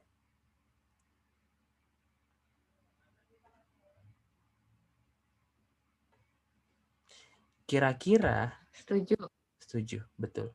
Rasulullah SAW ketika Salman beres ngomongin Abu Darda, kesel sama Abu Darda, Salman mencoba mencari pembenaran. Waduh, yang gue omongin bener gak ya tadi? Udah keluar semua tuh ke Abu Darda. Curhat ke Rasul, ya Rasulullah, tadi aku bilang ke Abu Darda tuh gini orangnya, gini, semuanya diceritain. Terus aku bilang, Abu Darda kamu jangan lupa dunia kamu dong. Kamu jangan lupa segala macam. Terus Rasulullah SAW bilang, asobta. Saya pertama dengar asobta itu bener kamu. Saya merinding, ya Allah, bener. Maksudnya itu apa? Ya mau bagaimanapun urusan dunia, jangan lupa akhirat. Tapi ada satu sudut pandang yang kadang kita tuh aneh mungkin ya kalau dari sudut pandang Salman Al-Farisi itu. Hei Abu Darda, kejarlah akhirat, tapi jangan lupa duniamu. Tapi kalau zaman sekarang gimana?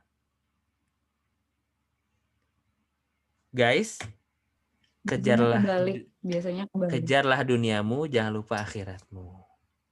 Kebalik, guys. Ini orientasi dulu. Waktu sisa gitu. Nah, orientasi dulu. Tentang orientasi yang kita orientasikan berarti apa? Akhirat, tapi jangan lupa dunia.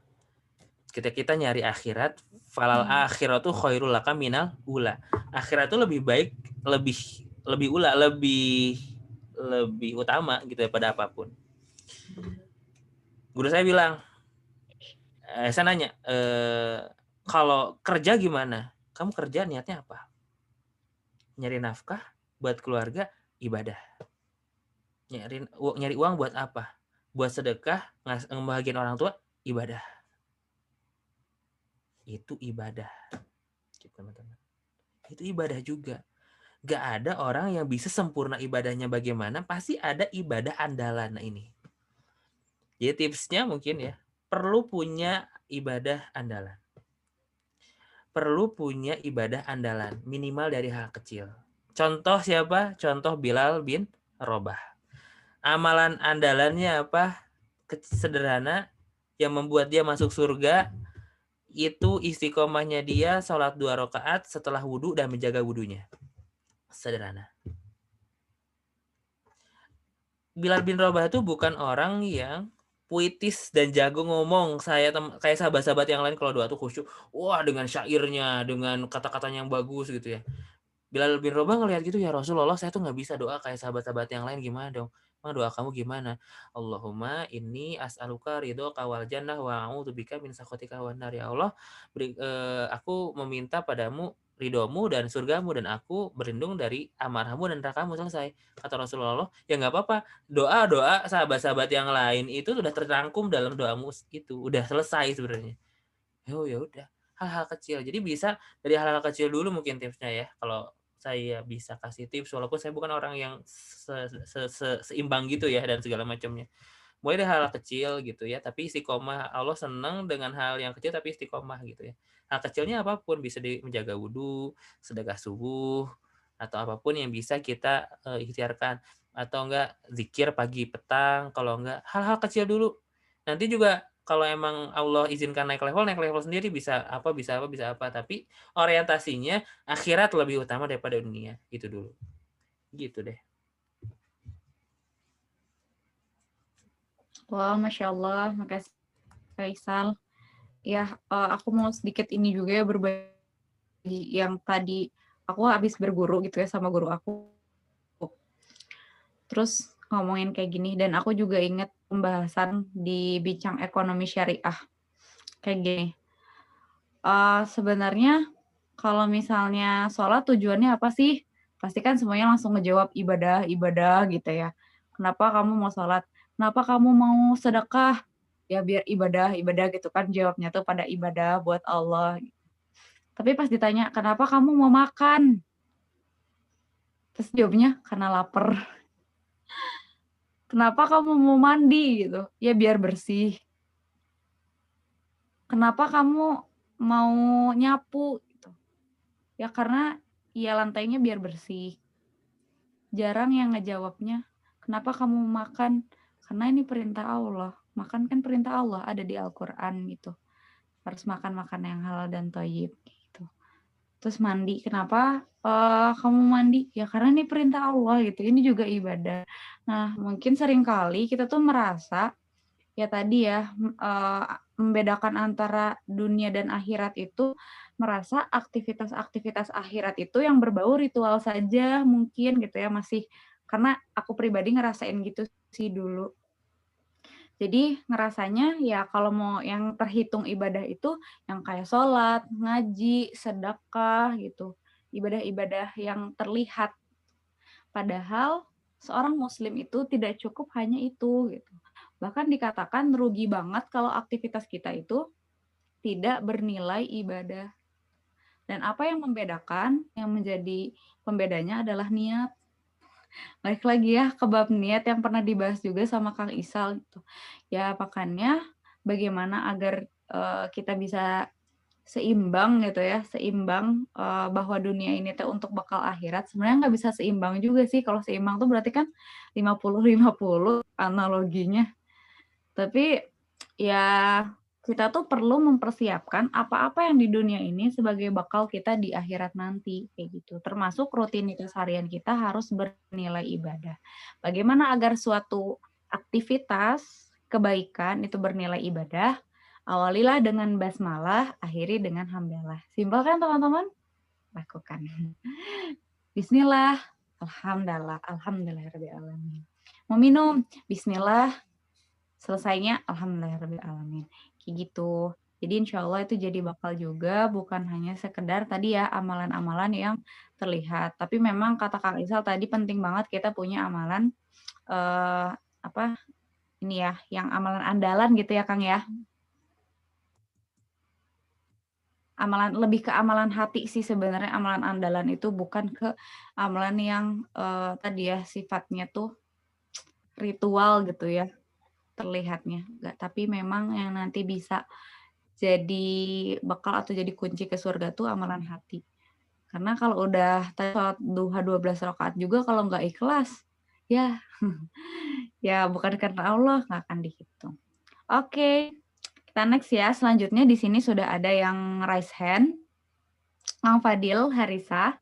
Ya silahkan boleh sharing. Ya. Ataupun tadi ada yang mau didiskusikan boleh banget. Silahkan. Ya, bismillahirrahmanirrahim. Sebelumnya kedengaran nggak suara saya? Kayaknya ada suara-suara ini nih, pantulan nih. Oh, nggak ada ya? Oke, assalamualaikum warahmatullahi wabarakatuh. Nggak ada. Ya. Waalaikumsalam. Ya, udah tadi gini ya, masalah habit ya gitu ya. Habit juga sebenarnya memang tetap juga bagi aneh pribadi ya, karena memang kebiasaan kan gitu. Yang akhirnya atau yang tadi benar tuh Mbak Milia Zakia itu memang hal itu memang saya tadi lihat chatnya juga memang agak susah betul gitu. Biasanya mungkin karena sebelum pandemi biasanya kadang ya bisa 1 juz bisa, tapi karena kepentok tugas, kepentok ada agenda yang lain, akhirnya kita sempat sehari itu nggak bisa one day wajus kan gitu. Memang sulit kan gitu kalau misalkan sebelum pandemi. Tapi ketika pandemi memang terbiasa ya gitu. Terbiasa yang lagi-lagi sebenarnya tuh dari bulan Ramadan itu adalah melatih kita gitu. Melatih kita untuk agar menjadi kebiasaan. Yang tadinya kita nggak bisa zikir pagi petang, ya mungkin setelah Ramadan seterusnya bisa naik lagi zikir pagi petang. Terus kalau misalkan zikir pagi petang cuman misalkan yang asbahna, amsaina, kalau misalkan itu kan disuruhnya 3 kali kan gitu. Tapi kalau misalkan 1 kali gimana? Nggak masalah kan gitu. Lagian juga nggak ada larangan juga. Emang 1 kali nanti masuk neraka. Nggak gitu juga kali. Justru tuh kan orang kan akan ribet juga gitu. Nggak istiqomah. Lagi-lagi kan gitu. Mending sedikit tapi continue daripada kita banyak-banyak nanti nggak istiqomah gitu. Itu aneh juga pernah ngalamin sebenarnya kan gitu. Pengen ya biasa misalnya kan gitu. Baca Al-Waqiah kan gitu. Kalau kita ingat ya metode Ustadz Yusuf Mansur baca surat Al-Waqiah sehari misalkan 2 kali kan gitu. Kalau misalnya diganjilkan 3 kali kan itu kan memang agak ribet juga. Aneh juga sempat ngalamin hal tersebut. Ngalamin kayak gitu. Tapi ketika itu sedikit-sedikit kayaknya mending 1 kali aja ya kan gitu. Biar kita juga istiqomah kan gitu. Nggak usah terlalu nggak usah terlalu berat-berat kan gitu. Terus juga apalagi ilmu kan itu kan memang agak sulit ya gitu ya. Memang sulit kan gitu. Lagi-lagi memang harusnya dibiasakan hal kecil gitu. Hal kecil nanti juga benar tadi Teh Fitri akan naik level, misalkan biasanya sehari 1 juz. Tapi bisa jadi nanti sehari bisa 2 juz, sehari bisa 3 juz. Jadi itu ada habitnya juga tuh, ada peningkatan. Tapi lagi-lagi memang baik lagi dalam diri kita. Ini juga sama gitu, kendala. Kadang pernah sehari sejuz ya, memang saya sering sejuz ya gitu. Pernah 2 juz, bahkan pernah 3 juz pernah, tapi nggak sampai seterusnya juga kan, khawatirnya memang nggak istiqomah apa dan sebagainya kan gitu. Tapi dipatokin nggak serius aja kan gitu. Ini penting sebenarnya sih ya bagi Ane pribadi. Ane juga pernah ngalamin kan gitu, yang akhirnya bagi aktivitas ya sebelum pandemi kan gitu. Tapi benar-benar di pandemi itu memang ada hal yang jadi hikmah gitu ya. Kita bisa menyelesaikan buku, kita bisa ya kayak gini nih, diskusi juga sebenarnya termasuk habit juga kalau menurut saya, karena kan diskusi seperti atau webinar kita ikutin kan, jadi kita ada ilmu yang kita dapatin daripada kita maksudnya rebahan yang unfaedah, lebih baik rebahan yang berfaedah kan gitu. Kan sekarang kan enak kan gitu, segala kemudahan dimudahkan di pandemi ini kan gitu. Jadi kita nggak perlu langsung datang, misalkan kalau di Jakarta kan setiap Sabtu itu kan ada INSIS ya, kalau boleh tahu ya, itu di Kalibata itu biasanya Sabtu pagi itu ada kajian INSIS kan, kita harus datang ke INSIS. Tapi sekarang kan udah ada online kan gitu, jadi kan enak kan gitu, kita nggak perlu lagi keluar kan gitu. Sekarang juga kan banyak kan kayak gitu. Memang sih lagi-lagi kangen pasti ada kan gitu. Misalkan saya pengen biasanya tiap Sabtu pagi ke INSIS, tapi karena pandemi ini jadi kangen pengen ke INSIS, pengen kemana kan biasanya kan gitu. Biasanya kalau weekend juga saya biasanya ada hal yang apa sih istilahnya, daripada bete saya kadang ke INSIS. Kalau habis ke INSIS saya kadang biasanya mampir ke UI, ke IPB kan gitu, biar merupakan penat-penat saya kan ketika selasa kesibukan di weekend tuh nggak ada. Kalau misalkan weekend ada kesibukan misalkan kayak pelatihan kepemimpinan, itu biasanya saya hilangkan itu. Biasanya saya ke agenda itu di puncak kan. Tapi kan pandemi kan gitu, kita nggak boleh dibatasin dengan kegiatan di luar. Ini yang jadi penting juga sebenarnya ya, gitu. Apa sih istilahnya juga? Ini sulit sih sebenarnya. Memang habit itu memang sulit kan gitu. Tapi memang perlu hati yang kuat gitu. Misalkan kayak tahajud kan gitu. Saya sampai sekarang juga memang belum habit dalam tahajud. Saya akuin aja gitu. Kenapa? Aneh juga betul-betul kan gitu. Kadang tidurnya pernah tuh tidurnya jam berapa, tidurnya awal tapi bangunnya pernah sempat jam 5 kan gitu. Pernah tuh ngerasain kayak gitu. Padahal udah tidurnya awal-awal udah niatin pengen tahajud kan gitu. Tapi ya kalau misalkan kata Ustadz Hanan Hatek itu memang niat itu lebih gede daripada ketika melakukan ini. Ya mungkin karena kita kesiangan atau apa gitu kan halumrah ya gitu. Tapi jangan sampai juga kita menjadi kebiasaan itu berkelanjutan, sustainability kan gitu. Jangan sampai itu yang akhirnya juga ada kelalaian dalam diri kita juga kan gitu. Akhirnya ya mungkin lagi-lagi kan gitu. Saya juga maunya gini kan gitu. Betul-betul tuh di mulut saya tuh dimudahkan untuk berzikir, pengen banget gitu. Setiap ini juga berdoa kan gitu. Amin ya Allah ya Ya, Rabbal Alamin. benar-benar. Saya pengennya gitu di mulut saya tuh dibiasakan untuk zikir. Kalau misalkan mulutnya yang nggak dibiasakan zikir itu yang khawatirnya ya kayak gitu tuh. Akhirnya ngantor sana sini yang nggak ada keseimbangan kan gitu. Kan gitu. Akhirnya saya ingat banget tuh kalau dari videonya Dr. Raihanul itu ya Ustadz Raihanul kan gitu. Kayak Gus Dokter juga kan gitu. Kalau misalkan ibaratkan kita ketika misalkan kita lewat jalan kuburan kan gitu. Nah itu juga gimana ketika itu kan lewat kuburan masa takut dan sebagainya kan gitu. Tapi meskipun kita zikir apakah itu ya masih belum tentu. Ya. Iya. Karena kan dari habitnya juga kan gitu. Oh iya benar juga nih teguran bagiannya pribadi ya gitu. Ini yang akhirnya juga kita harus punya kebiasaan kan gitu, kebiasaan yang baik. Kadang memang gitu yang akhirnya kebiasaan yang tuh memang karena dalam diri kita memang bisa jadi karena kata-kata maksiatnya itu masih ada, terus apa ya istilahnya juga kita juga apa sih istilahnya kepikiran duniawi mulu kan gitu, karena mungkin duniawi lah yang akhirnya juga kita mengabaikan hal tersebut. Memang kan kalau kita bahas pernah sebelumnya kan yang penting ikhtiar itu semampunya, yang sisanya adalah dibanyakin itu adalah ibadahnya kan gitu. Kayak contoh kayak saya lagi skripsi ya misalnya. Skripsi juga memang ini juga memang suatu yang harus dibiasakan kita bangun ini jam sekian kan gitu. Tapi saya yang kemarin saya kemarin dengar juga memang betul. Udah nggak usah lihat orang lain kan gitu dengan pencapaian suksesan kan gitu. Saya tadi insight juga dari dari quotes itu bahwa ketika misalkan kita tidak kesulitan itu tidak mensyukuri, bagaimana ketika Allah itu akan kasih nikmat rezeki. Berarti kan ibaratkan kita ketika dikasih nikmat berarti kita masih merasa kurang dong gitu. Padahal ini udah nikmat kan gitu. Ini yang akhirnya kita membangun sebuah habit ya. Habit yang yang akhirnya juga di kita juga sulit juga gitu. Memang ya jujur ya memang saya juga memang masih manusia lah kan gitu. Masih banyak dosa, masih bukan berarti saya juga seorang yang masih sempurna, enggak, saya juga masih enggak sempurna gitu. Ya memang manusia masih hal yang belajar ya. Belajar itu kan memang semua hidup. Perlu kita belajar terus kan gitu. Jangan sampai ketika belajar itu hanya duduk-duduk manis di kuliah atau di sekolah, tapi ketika udah selesai ya kita bebas, nggak seperti itu. Itulah perlu kebiasaan. Kita belajar itu semua hidup. Apakah misalkan nikah aja, apakah nggak butuh ilmu? Ini masih banyak yang orang tua yang mungkin ya, saya tidak menyalahkan siapapun ya yang mau nikah ya gitu. Kalau misalnya punya nikah, insya Allah ya hati udah mantep ya. Kalau misal apakah kalau kita nikah itu karena pengen caper, atau karena Allah atau karena siapa?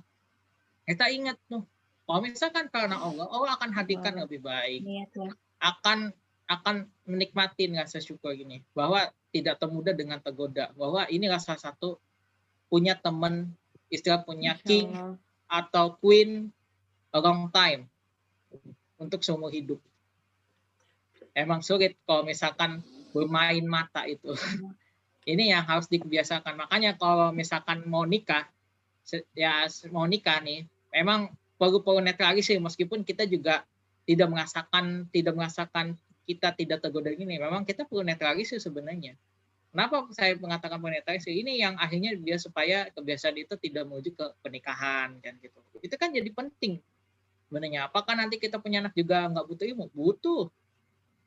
Ibaratkan kita kurangin yang di sifat kita. Iya, sifat kita yang mungkin sama orang tua kita, mungkin orang tua kita yang misalkan perlakuan orang tua kepada kita ada yang kurang nih.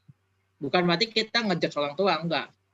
Tapi kita ambil baiknya apa yang kita turutin, tapi yang jeleknya kita buang. Kita punya terapin diri sendiri.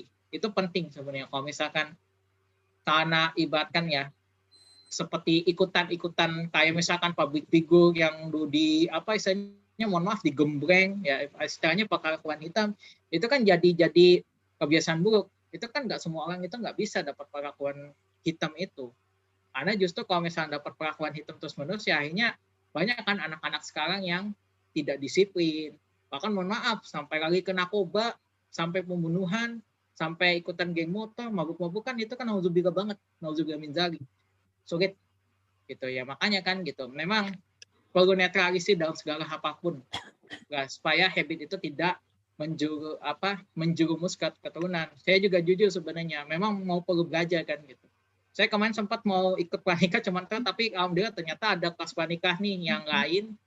Ya udah saya cobain aja lah dibarengin sama skripsi, semoga aja tidak terganggu gitu ketika saya skripsi sama ini. Padahal saya juga jujur pengen dalamin bisnis. Beneran, saya pengen dalamin ilmu bisnis. Tapi karena skripsi, saya akhirnya tunda. Demi skripsi dulu saya selesaikan. Tapi kalau pernikahan, memang pernikahan itu kan seumur hidup. Bisnis juga sama untuk seumur hidup nanti. Saya punya secondary plan. Tapi itu yang hanya membuat saya juga punya perlu waktu gitu. Nah, saya juga mau tanya juga ke Kang Ical nih kan terkait dengan masalah habit. Apa yang akhirnya juga ketika kita misalkan mempunyai mindset yang itu ya misalkan tadi kan mungkin orang tuh belum terbiasa dengan hal itu. Memang sulit kan gitu.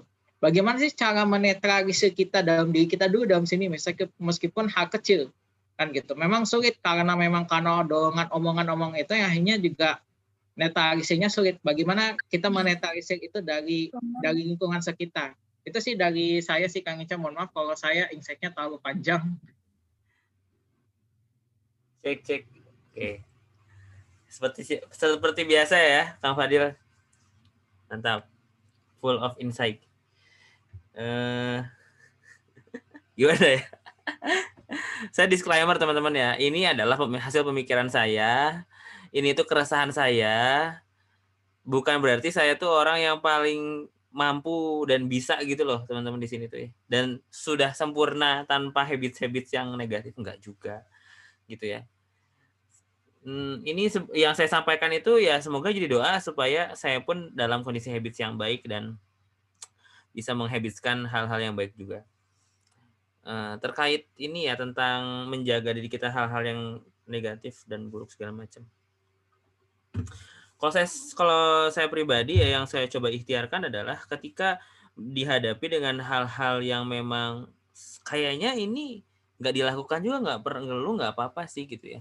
Saya akan mencoba untuk menarik diri dari hal tersebut gitu. Jadi PR-nya adalah mendobrak diri dari rasa nggak enakan, gitu sih. Nggak enakan berbeda, nggak enakan nggak ada di situ dan segala macam gitu ya. Ketika itu sudah kita validasi, jadi nggak bisa hanya ini kayaknya enggak deh terus kayak kita tinggalin, tapi kita perlu banyak referensi dan ilmu juga. Jangan-jangan kita yang kurang ilmu, habitnya ini ada, syariahnya ada, landasannya ada, cuma kita yang kurang ilmu. Jadi perlu validasi juga gitu, perlu kita cari ilmunya juga, ini benar apa enggak gitu. Udah gitu ya, yang saya lakukan adalah saya coba mundur perlahan dari circle tersebut gitu ya, dengan ya resikonya adalah rasa gak enak sih. Gitu.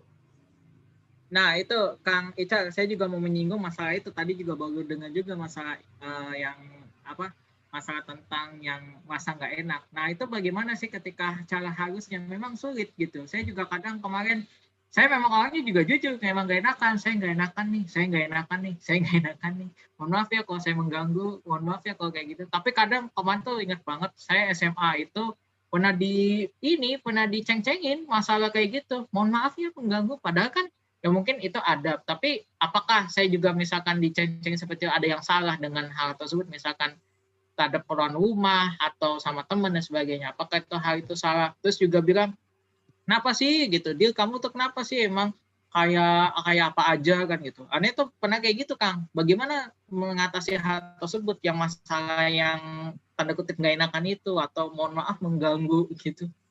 Gak apa-apa sih, gak apa-apa. Jawabannya gak apa-apa. Rasa gak enak itu alami. Ya fitrah manusia, ketika rasa gak enak berarti hatinya masih berfungsi kan. Kalau udah mati, benar-benar mati ya rasa enak itu, gak enakan itu dicabut sama Allah gitu kan.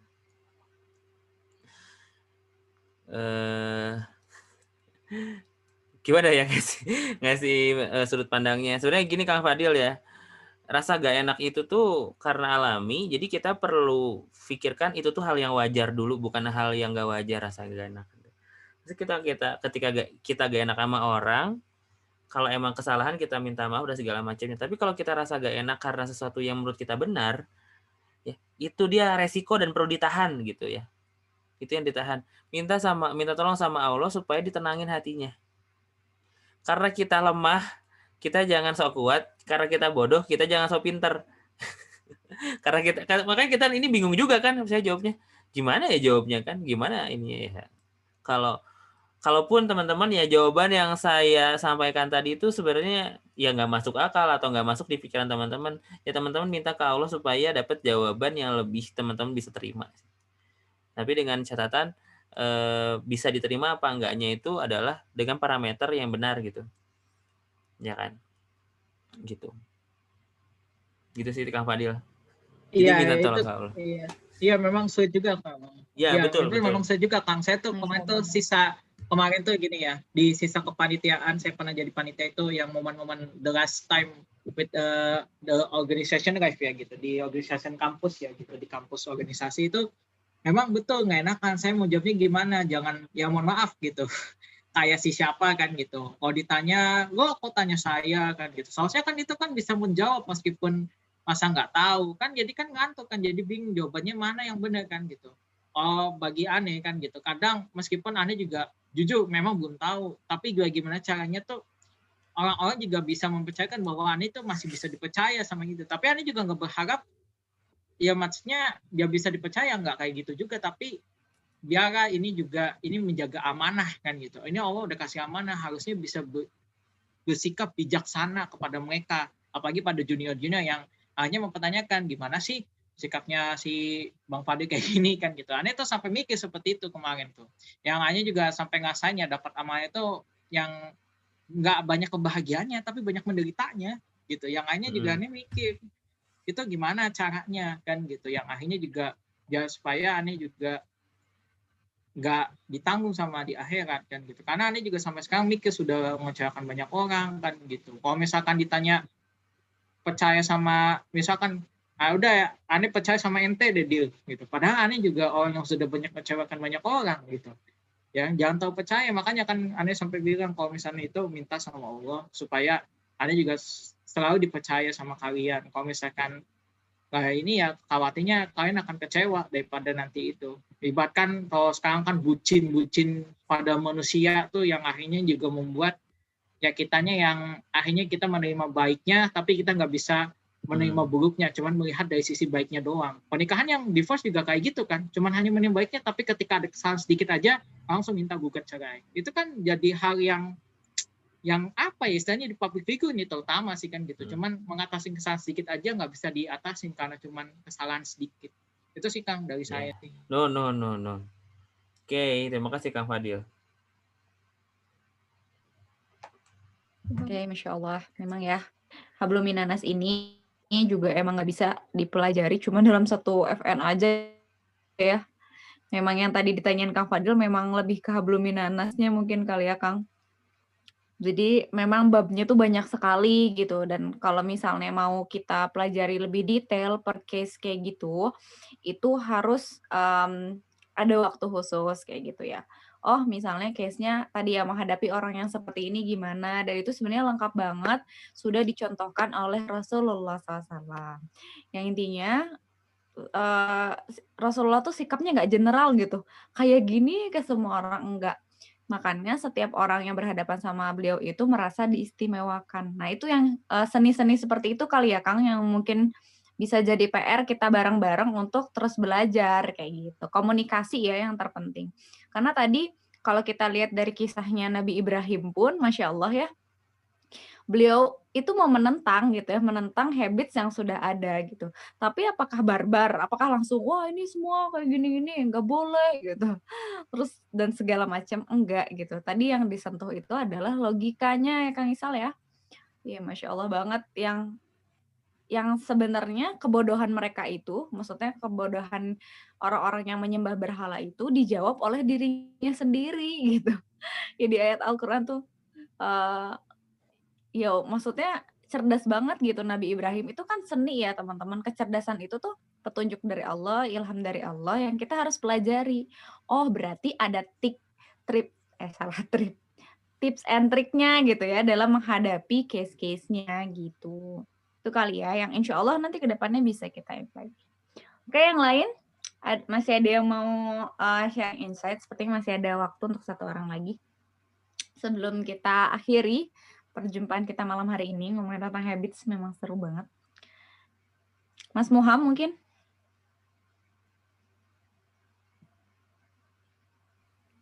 Cukup, oke. Yang lain? Oke, sebenarnya dicukupkan ya.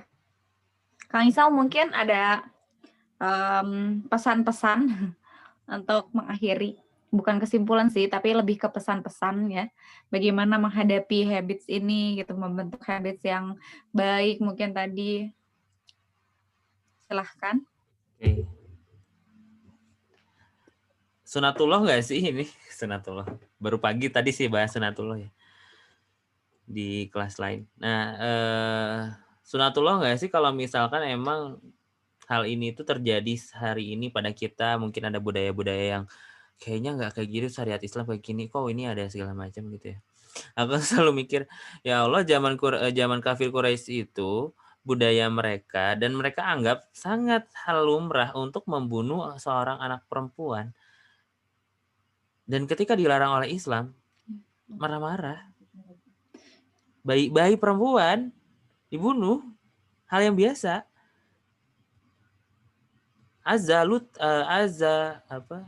Lata, Uzza, berhala-berhala besar itu disembah, itu hal yang biasa.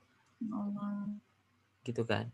Kita dihadapkan sekarang dengan budaya-budaya yang mungkin sekiranya itu terlihat baik.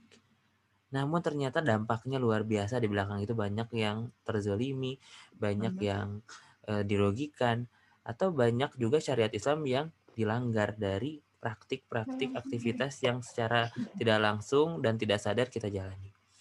Ya, teman-teman, pesan saya mungkin di FN, karena FN itu apa sih?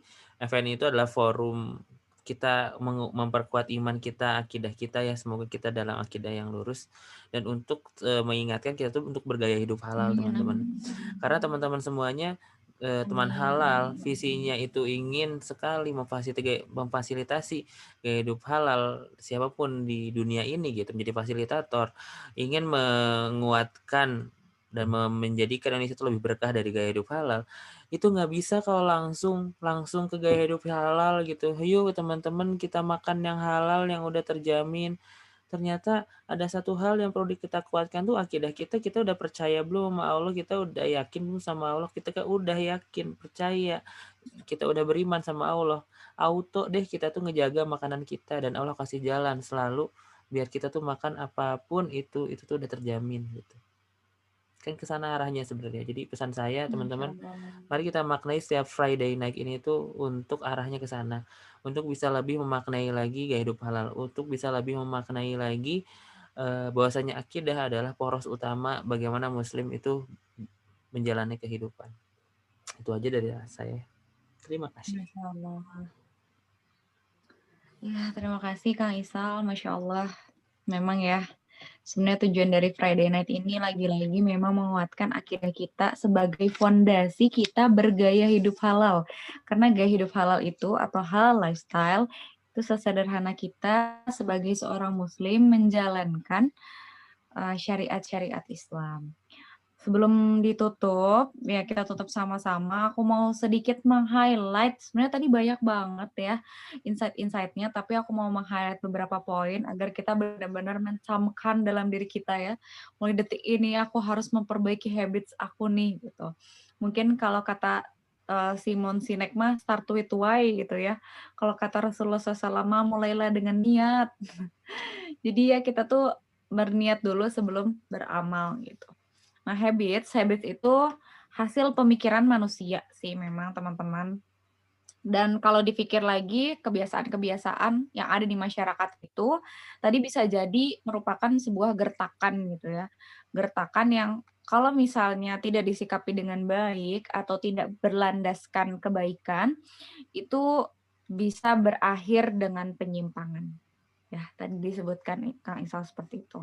Dan adat-adat yang berlaku di masyarakat itu juga memang adalah hukum yang tidak tertulis, tapi mengikat ya, pada akhirnya mengikat. Kalau misalnya landasannya tidak sesuai dengan syariat Islam, ini akan bisa bahaya. Gitu. Nah, sumber habits yang perlu kita sama-sama tekankan adalah apa dan siapa. Ini tuh apa sih gitu sebenarnya habits-nya gitu. Maksudnya mau kayak gimana dan sebenarnya dari siapa dan untuk siapa itu pikirkan. Dan ternyata habits terbaik itu bisa kita mulai dari adabnya dulu. Kemudian dari adab kita cari ilmunya seperti apa, baru kita beramal. Adab, ilmu, dan amal. IA ya. Adab, ilmu, amal. Oh, ya dari iman dulu, teman-teman. IA. Iman, adab, ilmu, amal. Dan tadi juga banyak kebiasaan-kebiasaan yang berlaku di masyarakat, ternyata salah satu halnya hanya ingin membahagiakan gitu ya, tujuannya hanya ingin membahagiakan. Seperti tadi bridal shower ya, riwayat, melempar bunga dan lain-lain, hanya selebrasi yang pada akhirnya ya itu tidak ada contohnya gitu, dan malah bisa menjerumuskan kepada kesyirikan gitu kalau misalnya itu tidak hati-hati. Pada itu mungkin poin yang paling aku highlight adalah mungkin ke depannya setelah Friday Night ini ketika kita mau melakukan kebiasaan maupun aktivitas apapun, bagian dari rutinitas kita, yuk kita filter. Filternya cukup 2 gitu. Yang pertama, Rasulullah SAW mencontohkan atau tidak. Rasul mencontohkan atau tidak, dan yang kedua Allah ridho atau tidak. Ya memang kalau Rasulullah mencontohkan tuh udah pasti insya Allah tuh akan memberikan keridoannya gitu. Dan terakhir dari aku ada sebuah quotes gitu ya dari dari kajiannya Ustadz Wido, emang Ustadz Wido tuh suka ngebahas tentang adab dan jelek banget. Beliau tuh bilang gini, di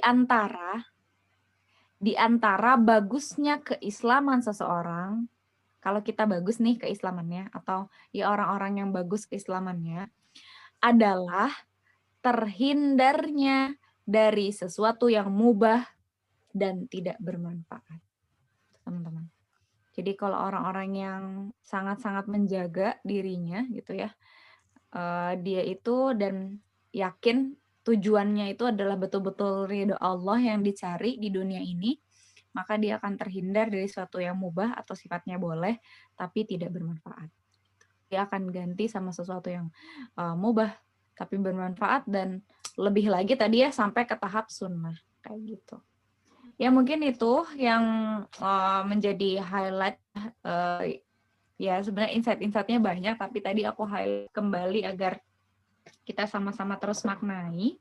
Semoga Allah berikan kita kekuatan untuk bisa menerapkan ilmu-ilmu yang telah kita pelajari malam hari ini, gitu ya. Bismillah, mari kita sama-sama tutup pertemuan kita, perjumpaan kita malam hari ini dengan bacaan hamdalah bersama-sama. Alhamdulillahirabbil alamin. Rabbana taqabbal minna innaka antas samiul alim. Semoga Allah menerima ya perkumpulan kita malam hari ini, karena Allah tuh Maha mendengar, Maha tahu segala sesuatu. Kita bersihkan ya dengan istighfar sebenar-benarnya sampai dengan hati kita tenang. Astagfirullahaladzim.